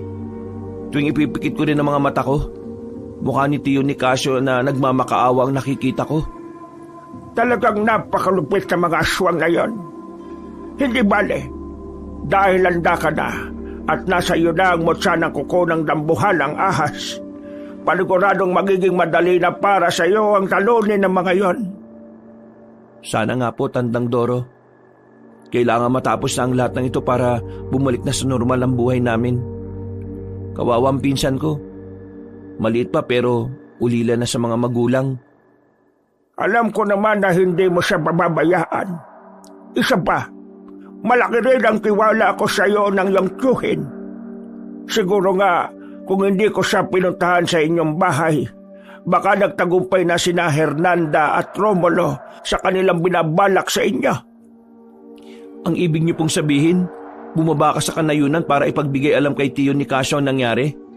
Oo, at agad din niyang sinabihan ng iba niyang mga kanayon. Siguro, lahat sila ay nabahala ng malaman na aatake na naman ng mga buraw-buraw. Hindi ko alam kung anong mararamdaman ko. Pero marami pong salamat. Utang namin ni Santino ang buhay namin sa inyo. Walang anuman, Filemon. Teka, malapit na pala tayo sa sinasabi kong batis. Bilisan na lang natin ang ating paglalakad at nang makalangoy na tayo riyan. Ano po ba yung epekto ng malakit na tubig sa atin, Tandang Doro? Abay, marami. Kapag ibinabad mo riyan ang iyong katawan, magkakaroon ka ng kabal at kunat. Marami ng mga antingero at mga dibino ang lumangoy dyan at lahat sila'y nagkaroon ng mataas na antas ng kabal. Kung ganun po, susubukan kong lumangoy dyan. Baka sakaling makuha ko rin yung bertud ng kabal na nagmumula dyan. Sige na, sabay tayong lalangoy dyan. Pagkatapos, maaari na tayong makauwi sa yungib. Ay, oo nga pala. Naiwan pala natin doon si Santino. Sige po, gusto ko na rin po makapagpahinga eh. Nang makalapit sila sa batis, naligo sila roon. Lumangoy sila ng halos 15 minutos at nagpa siya na ring umahon sa tubig. Sinabi naman ni Tandang Doro na kahit maikling panahon lang ang pagtampisaw sa tubig ng nasabing batis, ay magkakaroon ng kabal ang kahit na sino. Tayo na. Umuwi na tayo at nang makapagpahinga ka. Siya nga pala, sa susunod na araw, kabilugan na ng buwan. Paniguradong magiging aktibo na naman ang mga buraw-buraw. Huwag lang silang magkamali na magpapakita sa akin. Hindi ko sila ayaang mabuhay pa. Ang mga kagaya nila, nararapat lang na maging alikabok. Nang mga panahong yon, nagsimula na silang maglakad pabalik sa kuweba. Nung may makita silang liwanag sa hindi kalayuan, mas lalo pa nilang binilisan ang kanilang paghakbang hanggang sa makarating na sila sa tapat nito. Pumasok ka na sa lagusan para makabalik na tayo sa kuweba. Kailangan na nating gisingin ang iyong pinsan. Napatango na lang si Filimon saka naunang pumasok doon. Nang makapasok na rin si Tandang Doro, para silang hinigop nito. Makalipas lang ang ilang minuto, lumusot sila sa loob ng kuweba. Naabutan nila si Santino na himbing pa rin sa pagtulog. Kaya napatawa na lang silang pareho. Umalis kang walang alam sa pakikipaglaban at maging sa espiritual. Pero babalik kang mahusay at biyasada sa pakikipaglaban. Maraming salamat, Tandang Doro. Utang ko sa inyo ang lahat ng ito. Huwag kayong mag-alala. Gagampanan ko ng maayos ang kung anumang tungkulin na nakaata sa akin. Maraming salamat din at nakahanda kang gawin ang mga bagay na alam ko sa aking sarili na hindi ko na kaya. Masaya po ko kung mapapatay ko ang mga aswang na yon. Dinala nila ang takot sa aming baryo. At sigurado, ngayong laganap na ang balita patungkol sa kanila, ang bawat magulang ay nababahala na sa kaligtasan ng kanilang mga anak. Huwag lang sanang umabot na magaya kay Santino, mga bata. Alam kong hindi mangyayari ang pinapangambahan mo. Bago pa man magawa ng mga buraw-buraw ang iniisip mo, napatay mo na silang dalawa. Sana nga po. Gabayan din ako sana ng Diyos sa misyong kong ito, Tandang Doro. Pagkatapos ng kanilang maikling pagkukwentuhan, inurasyon na ng matanda si Santino para magising ito. Panandalian ding nagpaalam si Tandang Doro para kumuha ng kanilang makakain. Nung wala nang matanda, ikinuwento ni Filimon sa kanyang pinsan ang nangyari. Sinabi na rin ng binata na pinatulog ng ermitanyo ang bata ng ilang araw. Namangha naman si Santino at sinabi na nakahanda siyang tumulong sa binata sa pagpatay sa mga buraw-buraw. Makaraan ng humigit kumulang 30 minuto, nakabalik na ang ermitanyo. May dala itong prutas at pinagsaluhan nila yon. Pagkatapos kumain, nakaramdam na matinding pagod ang binata. Dahil dito, buong araw siyang natulog. Nagising na lang siya nang yugyugin siya ni Tandang Doro at paalalahan ng kabilugan ng buwan noong gabing yon. May nakita akong mga tao dito sa gubat. Palagay ko, mga dayo lang sila at naisipan na magpalipas ng gabi rito. Ano pong kailangan natin gawin? Magbantay lang tayo sa paligid. Gaya nga ng sabi ko, matalas ang pangamoy ng mga buraw-buraw. Maamoy talaga nila ang mga dayong yan. Sige po, magbabantay ako sa paligid. Para kung lalabas sa mga buraw-buraw para umatake, mapoprotektahan natin ang mga dayo. Kailangan hindi na madagdagan pa ang mga naging biktima ng mga aswang na yon. Sasama po ako. Ayoko maiwan dito sa kuweba. Ikaw ang bahala, Santino. Pero kinakailangang mag-ingat ka. Teka. Bibigyan kita ng bato mo. Para naman may pangontra ka sa mga masasamang elementong gumagala rito sa bundok. Naku, maraming salamat po, Tandang Doro. Saktong pagkabigay ng matandang ermitanyo ng bato mo kay Santino, nakarinig sila ng malakas na sigawan. Alam nilang hindi madaling makapasok ang kung anumang ingay sa loob ng kuweba. Pero ng mga panahon na yon, dinig nila ang paghingi ng tulong ng mga tao. Dahil walang panlaban si Santino, binigyan na rin siya ng patalim ng ermitanyo. Mukhang nagsisimula na mga aswang. Tayo na talamin natin kung ano ang nangyari. Kinakailangang mailigtas natin ang mga dayo bago pa man sila magawang biktimahin ng mga buraw-buraw. Nakahanda na po kami, Tandang Doro. Tayo na po. Mukhang nakakagulo na sila. Siguradong nakita na nila yung mga asawang buraw-buraw. Mag-iingat kayo. Huwag niyo nga hayaan na magkaroon ng pagkakataon ng mga buraw-buraw na biktimahin kayo. Noon din, lumabas sila at hinalughog ang gubat doon. Hinanap nila ang kinaroroonan ng mga tao, pero hindi nila makita ang mga ito. Ayon naman sa ermitanyo, malamang daw na nagsitakbuhan na mga yon. 3 sila at siguradong nagsitaka sila para makaligtas sa mga buraw-buraw. Pero alam naman natin hahabulin pa rin sila kahit saan sila magpunti. Yun na nga ang problema. Kaya kailangan natin silang mahanap at nang magawa natin silang protektahan. Tayo na, Santino, sumama ka sa kuya mo. Ako naman, doon ako pupunta sa banda roon. Agad na umalis sa matandang ermitanyo, kaya nagpasya naman ng magpinsan na maghanap ng posibleng pinuntahan ng mga dayo. Nasa kalagitnaan na sila ng kanilang pagtakbo nang marinig nila ang pagsigaw ng isang babae at lalaki. Nabahala sila, kaya hinanap nila yon. Sa banda roon, kuya, may naririnig rin akong kaluskos. Sigurado kong inaabol sila ng mga buraw-buraw. Tayo na, bilisan natin ang pagtakbo at baka mahuli tayo ng dating. Sige kuya, mauna ka na dahil mas mabilis ka na sa akin eh. O sige, mag-iingat ka ha.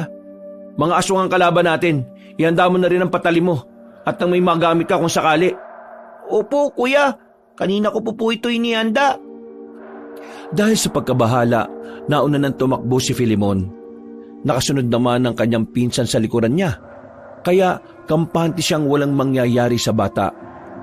Nung papalapit na sila sa mga sumisigaw, Santino, ihanda mo sarili mo. Nakita ko na ang buraw-buraw.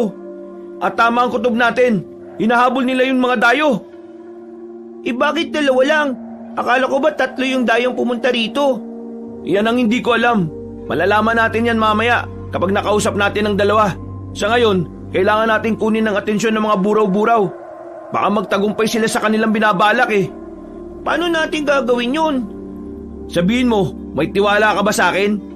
Oo naman, pinsan kita kaya malaking tiwala ko sa'yo. Kuya Filemon, bakit mo naman naitanong yan? Napangiti lang ang binata. Pinalapit niya sa kanya si Santino saka inilatag dito kung ano ang kanilang magiging plano. Dahil buo naman ang tiwala ng bata kay Filemon, agad na pumayag ito. Nasa kalagitnaan sila ng pag-uusap nang marinig nila ang malakas sa pagsigaw ng lalaki. Kasunod nito, napayak ang babae at tumingi ng tulong. Mukhang di maganda to. Tayo na, Santino. Mas lumapit tayo ron at isagawa na natin ang plano natin. Sige kuya, nakahandaan na rin naman ako eh. Mabuti kung ganun. Maging alerto ka lang ha, at huwag kang panghihinaan ng loob. Hindi kita pababayaan. Mas binilisan nila ang kanilang pagtakbo hanggang sa makita nilang kinakain ng isang buraw-buraw ang laman loob ng lalaki. Ang babae naman umiiyak at tumihingi ng tulong habang nakalumpasay sa lupa. Noong mga panahong yon, bagyang nagtago ang binata.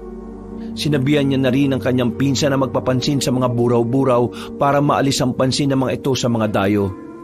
Noon din, humakbang si Santino. Samantala, inihanda naman ni Filemon ang kanyang sarili. Napahawak na rin siya ng maigpit sa kanyang patalim at hindi niya inalis ang kanyang paningin sa mga buraw-buraw. Uy, anong ginagawa nyo? Pabayaan nyo ang mga dayong yan. Iaalay ko na lang ang sarili ko bilang kapalit sa babaeng yan. Ha! Ang lakas naman ang loob mong magpakita ka rito nang mag-isa ka lang. Nasaan ang kuya mo?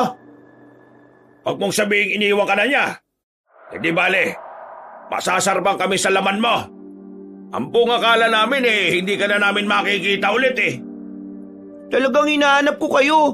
Gusto ko nang sumunod sa aking ami, ang isa sa mga taga-nayon na pinatay ninyo. Kung ganon, tamang-tama. Hindi pa namin napapatay ang babaeng yan. Kulang ang laman loob ng 2 dayo. Mabuti na lang at nakarating ka rito. Ate, tumakbo ka na. Ako nang bahala rito, iligtas mo ang sarili mo. Napatango ang babae kay Santino at napatakbo ito nang hindi lumilingon. Nang wala na ang babae, napaangil ang 2 buraw-buraw. Humarap sila kay Santino at iginalo nila ang kanilang buntot. Habang nasa ganoong sitwasyon, maingat namang umikot si Filemon patungo sa bandang likuran ng mga aswang. Napangisi na lang siya at napasya niya sa kanyang pinsan na aliwin muna ang 2 habang naghahanap siya ng magandang pwesto. Ngayong wala na ang babae, voluntaryo kang magpapabiktima sa amin. Ako na ang mismong papatay sa'yo. Sige, asawa ko. Gawin mo kung anong gusto mong gawin sa batang yan. Alam kong kahit sisigaw pa yan, ay wala nang tutulong sa kanya. Napangisi ang lalaking buraw-buraw habang pinapanood ng kanyang asawa na papalapit kay Santino. Nang makita naman ni Filemon na anumang oras ay susugurin ng kanyang pinsan ng aswang, humanda siya para sumugod sa mga buraw-buraw. Ngayon, makakatikim ulit ako ng laman ng isang bata. Matagal na rin ako noong huling nakapambiktima ng tulad mo. Santino, takbo na! Kami na bahala rito! Hindi po ako tatakbo, Tandang Doro. Tutulong po ako. Hindi ko akalain kasama mo palang matandang ermitanyo na yan. Hindi bale, kumakain din naman kami ng laman loob ng matanda. Kahit amoy bulok na ang laman loob niyan. Ikaw ang uunahin ko! Tumakbo si Filemon para sugurin ang lalaking buraw-buraw. Sa hindi niya inaasahan, napalingon sa kanya si Romulo. Ngumiti yun at bago pa man tuluyang makalapit si Filemon, hinambalos na niya ito gamit ang kanyang buntot. Nagawang makailag ng binata, pero dahil sa biglang pangyayari, nabuwal siya sa lupa. Mag-iingat ka, Filemon! Opo, Tandang Doro, ikaw rin. Malakas ang babaeng buraw-buraw na yan. Kahit malakas siya, kaya ko naman siyang patayin. Huwag ka magmayabang, Tanda. Ngayon, inaamin mo na sa iyong sarili na mas mahina ka. Sumugod ang babaeng aswang kay Tandang Doro, kaya nilabanan niya ito. Tumulong naman ang bata sa ermitanyo para labanan ang babaeng buraw-buraw. Nakita ni Filemon ang nangyari, kaya mabilis siyang bumangon at binalaksa ng tulungan ng dalawa. At saan ka pupunta, binata? Tutulungan mo ang kasama mo? Tayong dalawa magtutuos! Sige, kung yan ang gusto mo, pagbibigyan kita. Bago matapos ang gabi, sinisiguro kong wakwak na ang iyong tiyan. Yan ay kung magagawa mo. Nandito kami para patayin kayong mag-asawa at hindi kami aalis hanggat hindi namin nagagawa ang aming pakay sa inyo. Umangil ang lalaking buraw-buraw at sa isang pagkisap ng mga mata ni Filemon, sinugod siya nito. Inihanda naman ni Filemon ang kanyang sarili at nang akmang sasagpangin na sana siya ng aswang, umilag siya at sinubukang saksakin ito. Napangisin na lang ang buraw-buraw nang gawin yun sa kanya ng binata. Ano akala mo? Madali mo ako masusugatan yan? Ha! Nagkakamali ka! Oo nga't hindi ka madaling masugatan. Pero tingnan na lang natin kung magkaroon ako ng pagkakataon na saksakin ka ng mas malalim. At inakala mo bang papayagan kitang gawin yun sa akin? Wala kang magagawa dahil kaya ko na makipagsabayan sa lakas at liksi mo. Muling napaangil ang aswang. Bagyang gumalaw ang kanyang katawan at alam na ni Filemon na naghahanda na ito sa pag-atake. Inakala ng binata na lalapitan siya nito para kagatin. Pero bago pa man niya malaman ang totoong balak ng aswang, pinuluputan na siya nito. Sinikap naman ni Filemon na huwag niyang mabitiwan ang hawak niyang patalim at huwag itong tumarak sa kanya. Ilang sandali pa, napansin niyang parang may kung anong kakaiba sa naging galaw ng buraw-buraw. Napangisi na lang siya nang maisip na marahil dumidiin sa balat ng aswang ang kanyang punyal. At dahil sa lakas ng pagkakalingkis nito sa kanya, mas lalo pang nahiwa ang balat niya. Akala ko ba may sa kabalang balat mo? Bakit ngayon dinaramdam mo ang sakit? Gusto ko lang ipaalam sa iyo na ang punyal na hawak ko ay bigay pa sa akin ng ermitanyo at ito ang ginamit niya para pumatay ng mga aswang. At dapat maging proud ka dahil ikaw na ang susunod na mamamatay gamit nito. Hindi ko papayagang mangyari yan. Ano akala mo sa akin, hangal? Sige, gawin mo kung anong gusto mo at gagawin ko rin kung anong iniisip ko. Talagang gagawin ko. Magpaalam ka na sa mga kasama mo. Walang alam si Filemon sa binabalak ng buraw-buraw. Nakaramdam siya ng kaba kaya sinikap niyang magpumiglas para makaalis na siya sa ganoong sitwasyon. Ilang sandali pa, naramdaman niyang bagyang nagiging maluwag ang pagkakapulupot. Sinubukan niyang iangat ang kanyang kamay na may hawak na punyal. Sa hindi niya inaasahan, bago pa man magawa ni Filemon ang kanyang binabalak, ngumangana ang buraw-buraw. At bigla siya nitong nilamon ng buo. Sobrang nataranta si Filemon, kaya nag-isip siya ng kanyang pwedeng gawin. Gagamitin sana niya ang kanyang patalim para kumapit sa bunganga ng aswang, pero bago pa man niya magawa ito ay dumaus-us na siya. Nung mga panahon yun, naisip niyang itarak ang patalim niya sa loob ng katawan ng nilalang. Nang magawa niya ito, naging malikot ang buraw-buraw. Palatandaan na nasaktan ito. Hindi tumigil si Filemon at mas lalo pa niyang diniinan ang kanyang punyal sa loob ng tiyan ng nilalang. Nagulat na lang siya nang magawa niya itong mahiwa at tuluyan siyang makalabas mula sa tiyan ng aswang. Anong ginawa mo sa akin? Hayop ka! Ikaw ang hayop! Kayo ang rason kung bakit maraming namatay dito sa liblib na lugar. Dahil nararapat lang din naman sa mga taong kagaya mo ang kamatayan. Alam mo kung kanino talaga dapat yon? Sa inyo! Ngayong nahiwa ko ng tiyan mo, madali ko nang mapupugot ang ulo mo. Yan ay kung magagawa mo. Hernanda, tulungan mo ako. Hindi! Nasaan ang asawa ko? Iniwan ka na niya. Alam niyang mahina ka na at wala nang laban. Mukhang ayaw niyang maging kagaya mo. Hindi ito maaari. Sige na, Filemon. Pugutan mo na ng ulo ang aswang na yan. Sinubukan pang manlaban ni Romulo, pero nagawang makakyat ni Filemon sa kanyang katawan ng walang kahirap-hirap. Ilang beses din niyang tinangkang kagatin ng binata, pero sa kada paggalaw niya'y natitigilan siya dahil sa sakit na kanyang nararamdaman. Hindi mo ba inaasahan na magagawa ko to? Bakit parang natigilan ka? Kung mapapatay mo man ako ngayon, paniguradong may isang buraw-buraw rin ang mabubuhay para patayin ka at ang iba pang mga tao na malalapit sa'yo. Tumigil ka na! Huling salita mo na yan dahil pupugutan na kita ng ulo! Ngumanga ang lalaking buraw-buraw para sana muling lulunin si Filemon. Pero bago pa man niya magawa ang kanyang binabalak, mas lumapit pa ang binata sa bandang liig ng aswang. Walang pagdadalawang isip niyang ginilitan ito. At kahit na nagwawala ang aswang, wala na itong nagawa dahil naging mahina na siya. Kalaunan, nagawa ni Filemon na pugutan ng ulo ang lalaking buraw-buraw. Kasabay ng pagbagsak ng katawan ng aswang, lumapag din sa lupa ang binata. Tandang Doro, ano nangyari? Paanong... Mas malakas ang babaeng buraw-buraw kaysa sa lalaki. Munti ka na niya kung mapatay. Mabuti na lang at naorasyonan ko siya para makaramdam siya ng kaba. Nang makita naman niyang inihiwa mo ang tiyan ng asawa niya, doon na siya nataranta. Siguro, kung hindi mo nagawa yon, hindi rin ako makakapag-orasyon. Baka nakain na ako ng buraw-buraw na babae. Diyos ko po, mabuti na lang, yun lang ang natamo mo. Teka, tutulungan na po kita dyan, Tandang Doro. Maraming salamat. Sige, kaunti lang ito. Wala naman nangyaring maluma sa akin. Panigurado na dahil lang ito sa lakas ng mga buraw-buraw na yan. Madali lang naman itong gamutin. Mabuti na lang talaga, tumakas yung babaeng buraw-buraw.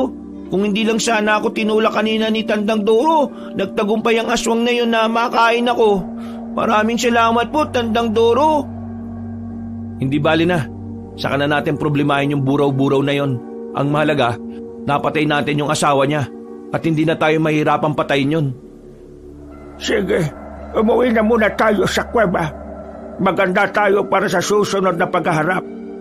Kailangan sa pagkakataong yon, mapatay na natin ang babaeng buraw-buraw. Tama po kayo, Tandang Doro. Kapag hindi natin napatay si Hernanda, may posibilidad na marami pa ang kanyang mabibiktima. Minabuti nilang tatlo na bumalik na muna sa kuweba. Hindi na nila sinundan pa at inalam ang kalagayan ng babaeng dayo dahil alam nilang nakalayo na rin ito sa paanan ng bundok. Nung makarating sila sa yungib, nagpahinga silang tatlo. Napag-usapan din nila ang patungkol sa itlog ni Hernanda na posibleng mapisarin at maging salot sa mga liblib na baryo. Dahil dito, pinagplanuhan nilang hanapin yon at sirain. Nagpahinga muna sila ng mga 3 araw dahil wala naman rin pagsugod ang babaeng buraw-buraw. Pagkatapos nito, nagsimula silang magplano kung paano nila susugurin ang kuta ng buraw-buraw para mabasag nila ang itlog nito. Nung makabawi na sila ng kanilang lakas, hinalugog nila ang buong kabundukan para mahanap lang ang pugad ng babaeng buraw-buraw. Inabot sila ng halos 1 linggo pero hindi sila tumigil. Isang takip silim, may yungib sa banda roon at naamoy ko ang lansan ng bukana ron. Malakas ang inala kong naroon ang kuta ng buraw-buraw at doon na rin natin matatagpuan ang mga itlog niya.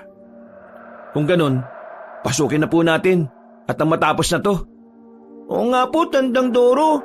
Madali lang naman po sigurong basagin ang itlog ng aswang na yun, no? Tama ka, Santino. Pero delikado sa loob. Ako na lang muna ang papasok at nang hindi tayo kaagad mapansin. Magbantay na lang muna kayo rito. Paano po kung nandyan yung buraw-buraw? Sa mga oras na ito, siguradong tulog pa siya. Hindi pa naman gaanong madilim ang paligid. Aktibo lang yan kapag gabi na. Kailangan ko lang bilisan dahil baka magising siya at maabutan niya ako. Napatango ang magpinsan sa sinabi ng ermitanyo sa kanila. Sinundan na lang nila siya ng tingin nung makapasok na ito sa yungib. Makaraan ng ilang sandali, parehong kinabahan sina Filemon at Santino dahil sa pangyayari. Dahil dito, minabuti nilang dalawa na silipin ang loob ng yungib. Nakita nilang maingat na naglalakad si Tandang Doro at napansin din nila ang isang bagay na naroon. Sigurado kung yan yung itlog ng buraw-buraw. Kung mababasag ni Tandang Doro yung itlog, mawawala na ng tuluyan ang lahi nila. Kaya kailangan din natin patayin si Hernanda. Kapag wala na siya, maipagiganti na natin ang tatay mo at mailigtas pa natin ang maraming tao. Uy, ayan na kuya. Malapit na si Tandang Doro sa itlog ng buraw-buraw. Teka, mukhang iba yung pakiramdam ko, Santino. Tara, sundan natin siya. Mukhang delikado yung sitwasyon niya. Pero baka kung magising ang buraw-buraw, panigurado na nandyan lang yan sa loob eh. Hintayin na lang muna natin dito si Tandang Doro. Napabuntong hininga na lang si Filemon dahil sa sinabi ng kanyang pinsan. Kagaya ng sabi nito, nagpasya na lang sila na hintayin ang matandang ermitanyo sa labas ng kuweba. Makalipas ang ilang sandali, nakarinig sila ng pagmumura ng ermitanyo sa loob at kasunod nito may kung anong nabasag doon. Napangisin na lang ang magpinsan dahil alam nilang napagtagumpayan ni Tandang Doro na basagin ang itlog ng buraw-buraw. Nabahala na lang silang dalawa nang hindi nila inaasahan ay nakarinig sila ng pag-angil. Naging malakas ang kutob nila na ang buraw-buraw yun, kaya sinubukan nilang sumilip. Saktong pagkabaling nila sa loob ng kuweba, sumilip din sa kanila si Tandang Doro. Nagtaka pa ang magkapatid dahil hindi siya nagsasalita at ulo lang ang kanyang ipinapakita. Ano, Tandang Doro? Nagawa mo na bang basagin ang itlog ni Hernanda? May narinig kasi kaming ingay sa loob eh. Mabuti po't hindi rin nagising ang buraw-buraw. Kung nagising siya, panigurado na nahuli na niya kayo at napigilan siya. Oo! Nagawa kong basagin ang itlog. Wala na ring susunod na henerasyon ng buraw-buraw. Hernanda, anong ginawa mo? Alam kong hindi ikaw si Tandang Doro. Ikaw babaeng buraw-buraw. Ako nga! Anong inakala ninyo? Mabubuhay pang matandang ermitanyo pagkatapos siyang basagin ang itlog ko? Ang taging pag-asa ng aming lahi! Anong ginawa mo kay Tandang Doro? Ang sama mo talaga! Mas masahol ka pa sa demonyo! Simple lang, kinain ko ang kanyang laman loob at pagkatapos binali ang kanyang leeg para madali para sa akin ang pugutin ang kanyang ulo. Nung naihiwalay ko na ang kanyang ulo, tinuro ko ang kanyang katawan. Inakala ko ngang may kabal siya pero ang hindi niya alam, walang silbi ang anumang proteksyon ng tao rito sa loob ng yungib ko. Ito ang ulo niya! Saluin niya! Ipinasa ng buraw-buraw ang ulo ni Tandang Doro kina Filemon. Napatras naman ang magpinsan. At noon lang nila nalaman na hinawakan lang pala ng aswang ang ulo ng ermitanyo. Napangisip pa sa kanila si Hernanda at napaangil. Humanda na rin ito para lumabas sa kanyang kuweba. Humanda kayong dalawa! Talagang nakahanda na kami. Hindi mo kami magagawang talunin. Kahit pa na isa kang aswang at kami mga tao lang. Nung nakaraan pa ako nananabik sa mga laman loob ninyo. Ngayon, sigurado na ako magagawa ko ng kainin ng mga yan. Hanggang imahinasyon mo lang yan. Hindi kami natatakot sa iyo, buraw-buraw. Noon din, lumabas si Hernanda sa kuweba. Duguan ang bunganga nito at maging ang kanyang katawan. Naganda naman ang magpinsan para sa kung anumang gagawin ng buraw-buraw sa kanila. Walang ano-ano, bumwelo ang aswang at sa isang pagkisap na mga mata ni na Filemon, lumapit ito sa kanila. Umilag silang pareho, kaya hindi nagtagumpay ang aswang na masunggaban ng isa sa kanila. Santino, kailangan natin mag-ingat. Mukhang nag-ibayo na ang kanyang lakas. Panigurado na mahihirapan tayo nito. Sige, Kuya Filemon. Ano, nagulat ba kayo? Ngayon wala nang aking magiging anak nakahanda na rin ako makipagpatayan sa inyo. Bago pa man malaman na magpinsan ang gagawin ng buraw-buraw, bigla na nitong naigalaw ang kanyang buntot. Hinambalos nito sina Filimon at Santino, kaya pareho silang tumilapon. Napaangil lang ang aswang at mas lalo pang naging mabagsik ang itsura niya. Napaungol naman ang magpinsan, pero kahit papaano, hindi gaanong nasaktan si Filimon dahil sa kabal sa kanyang katawan. Agad siyang tumayo. Hinawakan niya ang kanyang punyal at tumakbo siya para sugurin ng aswang. Sinalubong siya ni Hernanda at sinubukan siyang kagatin ito. Bago pa man makalapit ng gusto ang buraw-buraw, nagawa ng makailag sa kanya ng binata. Ang liksi mo! Paano mo nagagawa yan? Huwag mong sabihin sa akin na... Ngayon mo lang pala napansin ang kakaibang gliksi ko? Bakit? Parang ahas na rin ba ako kung gumalaw? Matagal na akong maliksi at malakas. Ha? Kahit na ano pa man ang meron ka, kaya kitang durugin, kagaya ng ginawa ko sa ermitanyo. Anong akala mo? Hindi ko nararamdaman na meron kang tangang mutya. Kung hindi ako nagkakamali, may kukuka ng isang dambuhalang ahas. Wala ka ng pakialam dun. Kahit na ano pa man ang mutyang naririto sa akin. Iisa rin ang aking layunin, at yun ay patayin ka. Talagang napakabango ng laman loob mo. Ngayon pa lang, alam kong mabubusog ako sa atay at bituka mo. Nung mapansin naman ng binata ang paghahanda ng aswang, iginala niya ang kanyang paningin sa paligid.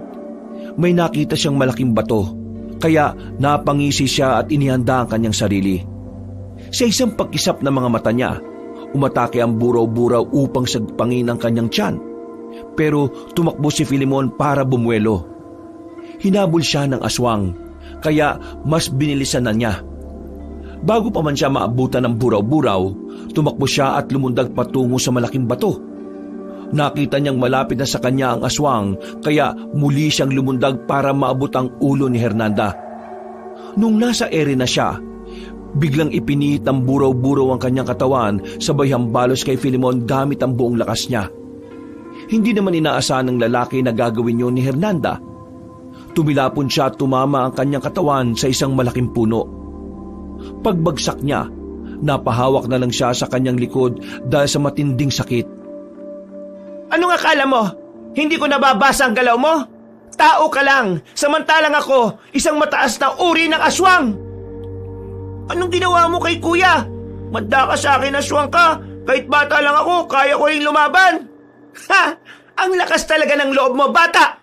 Halika rito, maglaro tayo. Pupuluputan kita at dahan-dahan kitang papatayin. Huwag mong pakialaman ang pinsan ko. Ako ang harapin mo at tayong dalawa magtutuos. Kaya ko ito, kuya. Hindi ako papayag na pati ikaw ay mawala rin sa akin dahil sa kagagawan ng buraw-buraw na ito. Wag! Baka kumapano ka. Ako na lang bahalang umarap sa aswang na yan. Huwag kayong magtulakan. Pareho rin naman kayo mamamatay sa bandang huli. Pero yun nga lang, mas mauna ang batang ito. Halika bata, lumapit ka pa rito. Huwag kang makinig sa buraw-buraw na yan. Pabayaan mo akong tapusin ng labang ito. Huwag ka lang sumali, Santino. Hindi nakinig kay Filimon si Santino. Nagsimula itong maglakad na parang wala sa kanyang sarili at dahan-dahan itong lumapit sa buraw-buraw. Napangisi naman si Hernanda, kaya nabahala na ang binata. Santino! Pinagsabihan na kita, hindi ba? Talagang hindi yan makikinig sa'yo. Tingnan mo ang kanyang mga mata. Parang inaantok, hindi ba? Ha! Nagawa ko siyang hipnotismuhin at gagawin ko rin yan sa'yo. Pero bago yan, bubusigin ko muna ang aking sarili.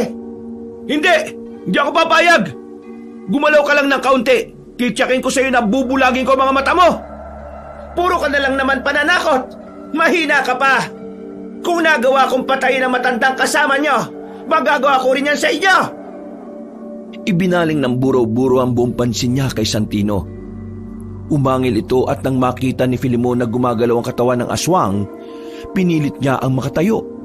Nang magawa na niya ito, tumakbo siya ng mabilis saka lumundag para bumuelo. Nagawa niyang kumapit sa katawan ng aswang na malapit sa kanyang ulo. Sinubukan pa siyang tabigin ni Hernanda, ngunit hiniwa ni Filimon ang isang braso nito. Namangha pa ang binata nang magawa niyang putulin yon. Napaangil ang aswang at natigilan, kaya hiniwa na rin ni Filemon ang kabilang braso niya. Hindi ko inakala na kung anong kunat ang balat mo sa katawan siya namang lambot ng mga braso mo. Anong ginawa mo? Pagbabayaran mo ito ng mahal! Sa halip na atakihin ang bata, nagwala si Hernanda at sinikap niyang ibalibag si Filemon. Pero dahil malakas ang pagkapit ng binata, hindi nito nagawa ang kanyang plano. Upang mahulog si Filemon, sinubukan ng aswang na ibangga ang kanyang katawan sa mga puno roon. Napailing na lang si Filemon, at dahil sa bertud ng kuko ng ahas, hindi siya bumagsak. Ano nga sabi ko sa'yo? Bubulagin kita? Ang lakas ng loob mo! Akala mo ba'y magagawa mo talaga yan? Ipinihit ng buraw-buraw ang kanyang ulo, hanggang sa makaharap na niya si Filemon. Ngumisi ito at ngumanga ng napakalaki. Alam ng binata kung ano ang plano ng aswang, kaya lumundag siya saka kumapit sa pinakamalaking puno. Ng mga panahong yon, may nabaling sanga sa puno. Kinuha niya ito at muling lumundag patungo sa buraw-buraw. Hindi inaasahan ng aswang ang kanyang gagawin, kaya hindi na ito nakailag pa. Buong lakas na itinarak ni Filemon ang sanga sa mata ni Hernanda. Napasigaw ng malakas ang aswang. Dahil sa matinding galit niya, hinambalos niya ng kanyang buntot si Filemon, kaya nahulog ito sa lupa. Nagwala naman ang aswang, dahil hindi niya magawang hugutin ang sangang nakatarak sa kanyang mga mata, dahil nga wala na ang kanyang dalawang mga kamay. Kapag sinabi ko, gagawin ko. Ngayong isa na lang ang mata mo, magiging limitado na rin ang paningin mo. Teka, Santino, ayos ka lang ba? Oo, kuya. Ano ba nangyari? Bakit parang nakalutang lang ako kanina? May ginawa sa iyo ang buraw-buraw. Hindi bale, nakawala ka na sa kanyang salamangka. Sige na, doon ka na muna sa gilid at may tatapusin akong gulo rito. Sige, Kuya Filemon. At nakawala na pala yung batang yan sa aking hipnotismo, ha? Pakialamero ka talaga. Humanda ka. Dudurugin ko rin ang mga mata mo. Nagdududa na ako sa kakayahan mo Hindi mo magagawa yan dahil ang totoo, mahina ka pala. Hindi sumagot ang buraw-buraw. Humarap siya kay Filemon at napaangil. Alam ng binatang sobra na ang galit ng aswang sa kanya.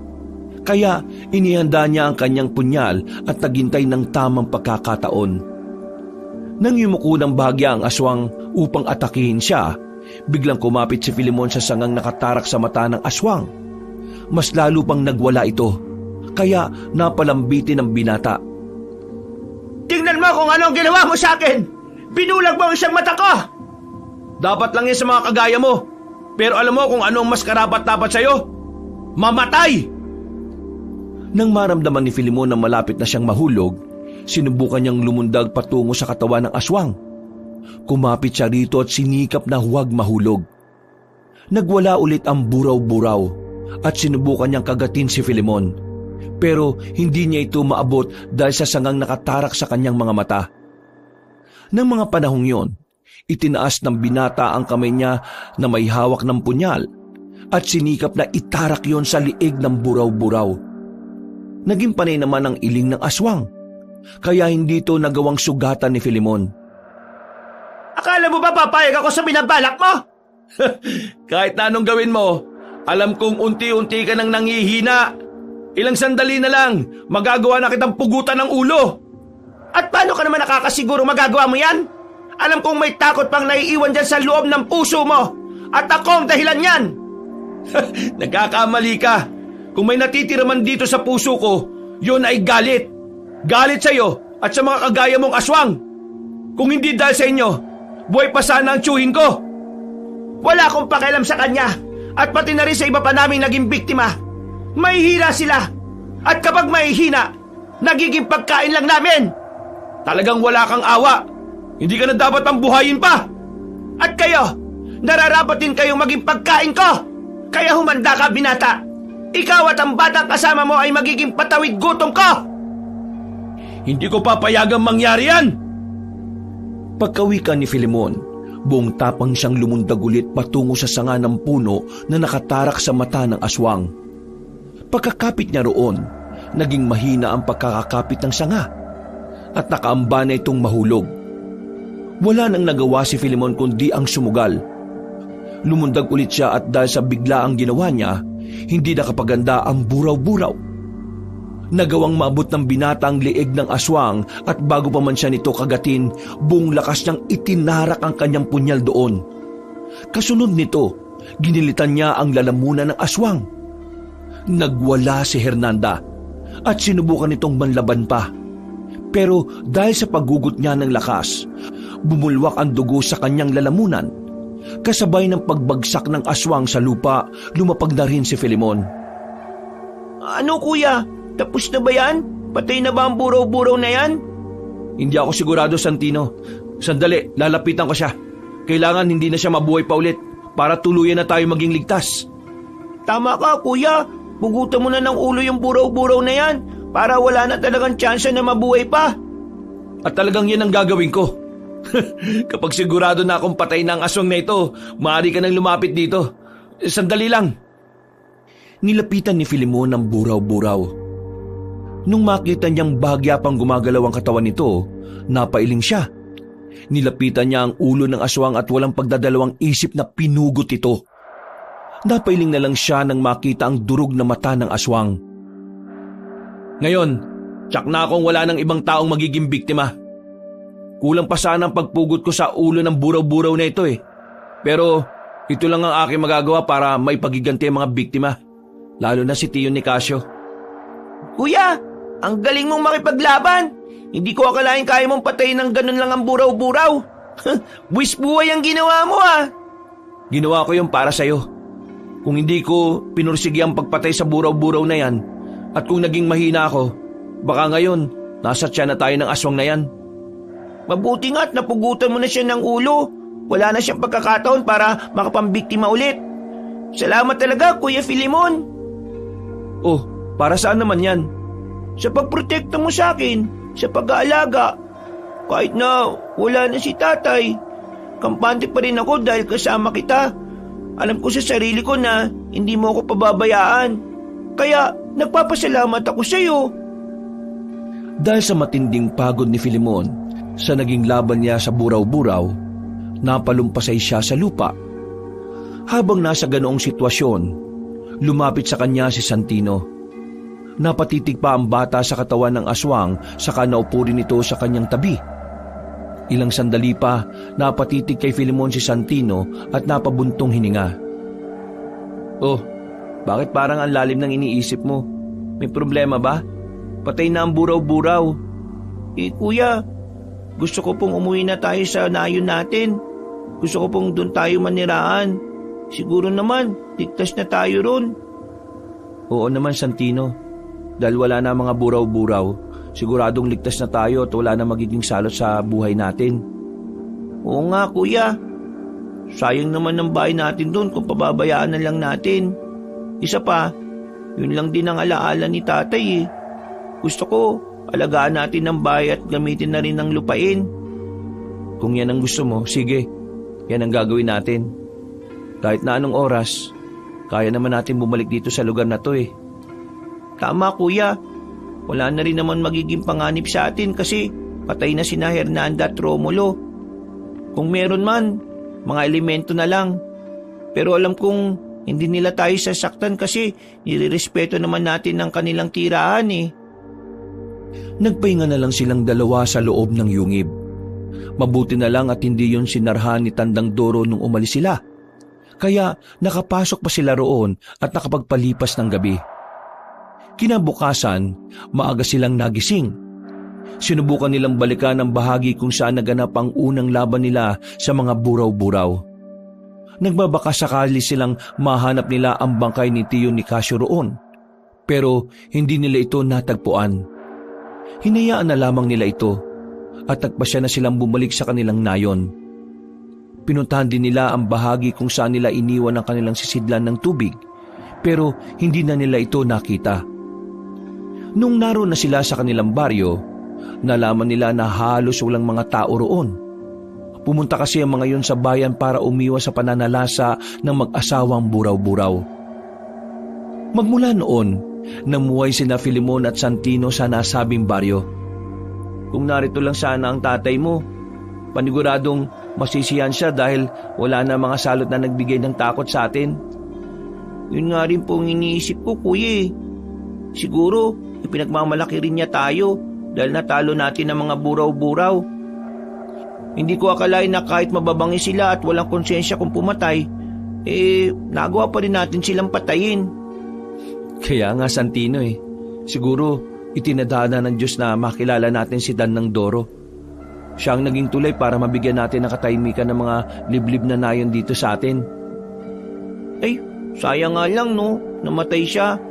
Nakakaawa pa yung kanyang naging sitwasyon. Siguro nga kung di mo ako pinigilan pumasok, baka pati ako ganun din ang naging kapalaran. Ewan ko nga ba, bigla kasing lumakas yung kabog ng dibdib ko nung mga panahong yun eh. Parang may nagsasabi sa akin na pigilan ka. Kung ano man yun, dapat din tayo magpasalamat sa kanya. Kaya nga, Santino, baka nga si Tio Nicasio yun Kung ganun, totoo nga yung sinasabi nila na binabantayan tayo ng mga yumao nating nagmamahal sa atin? Oo naman. Alam kong mahal tayo ni Tio Nicasio kaya kahit wala na siya, ginagawa niyang lahat para mabantayan tayo. Ay, ewan ko nga ba kuya, parang masamang panaginip lang ang lahat ng ito, no? Parang hindi ko pa rin mapaniwalaan na wala na si tatay. Ako rin, hindi nga rin ako makapaniwala Simpleng tao lang tayo na nakaharap ang mga malalakas na aswang. At nakasama pa natin ang isang ermitanyo. Sino ba naman na mag-aakalang ito mangyayari sa atin? Napatawan na lang ang magpinsan dahil sa kanilang naging karanasan. Sinubukan nilang kalimutan ng mga mapait na nangyari at itinuon ang pansin nila sa paglinang ng naiwang lupain ng kanyang tiyuhin. Natapos na rin kasi ang tagtuyot, kaya hindi na sila nahirapan. Makalipas ang maraming taon, lumaki na rin si Santino. Si Filemon naman ay nakapag-asawa ng isang taga-syudad. Dahil ayaw niyang mapahiwalay sa kanyang pinsan, minabuti nilang mag-asawa na manirahan na lang din doon sa baryo kung saan sila lumaki. Kahit papaano ay natuwa naman si Santino dahil sa ginawa ng kanyang kuya Filemon. Dahil kahit na may pamilya na ito, ay hindi siya nito pinabayaan. Mga kabangers, mga kayanggaw, si Kabanong po. Siya nga pala, bago ako magwakas, pwede pong humingi ng konting kahilingan. Sana po pagkatapos yung manood nito, bisitahin nyo rin po yung isang channel natin, yung Pamela Clamil. Doon sa channel na yon, nagnanarrate po ako bilang si Lolo Pael. At minsan, ako po bilang Kabanong. Kaya sana po ay mabisita nyo rin yon at huwag nyo rin pong kalimutan na mag-subscribe at mag-comment na rin.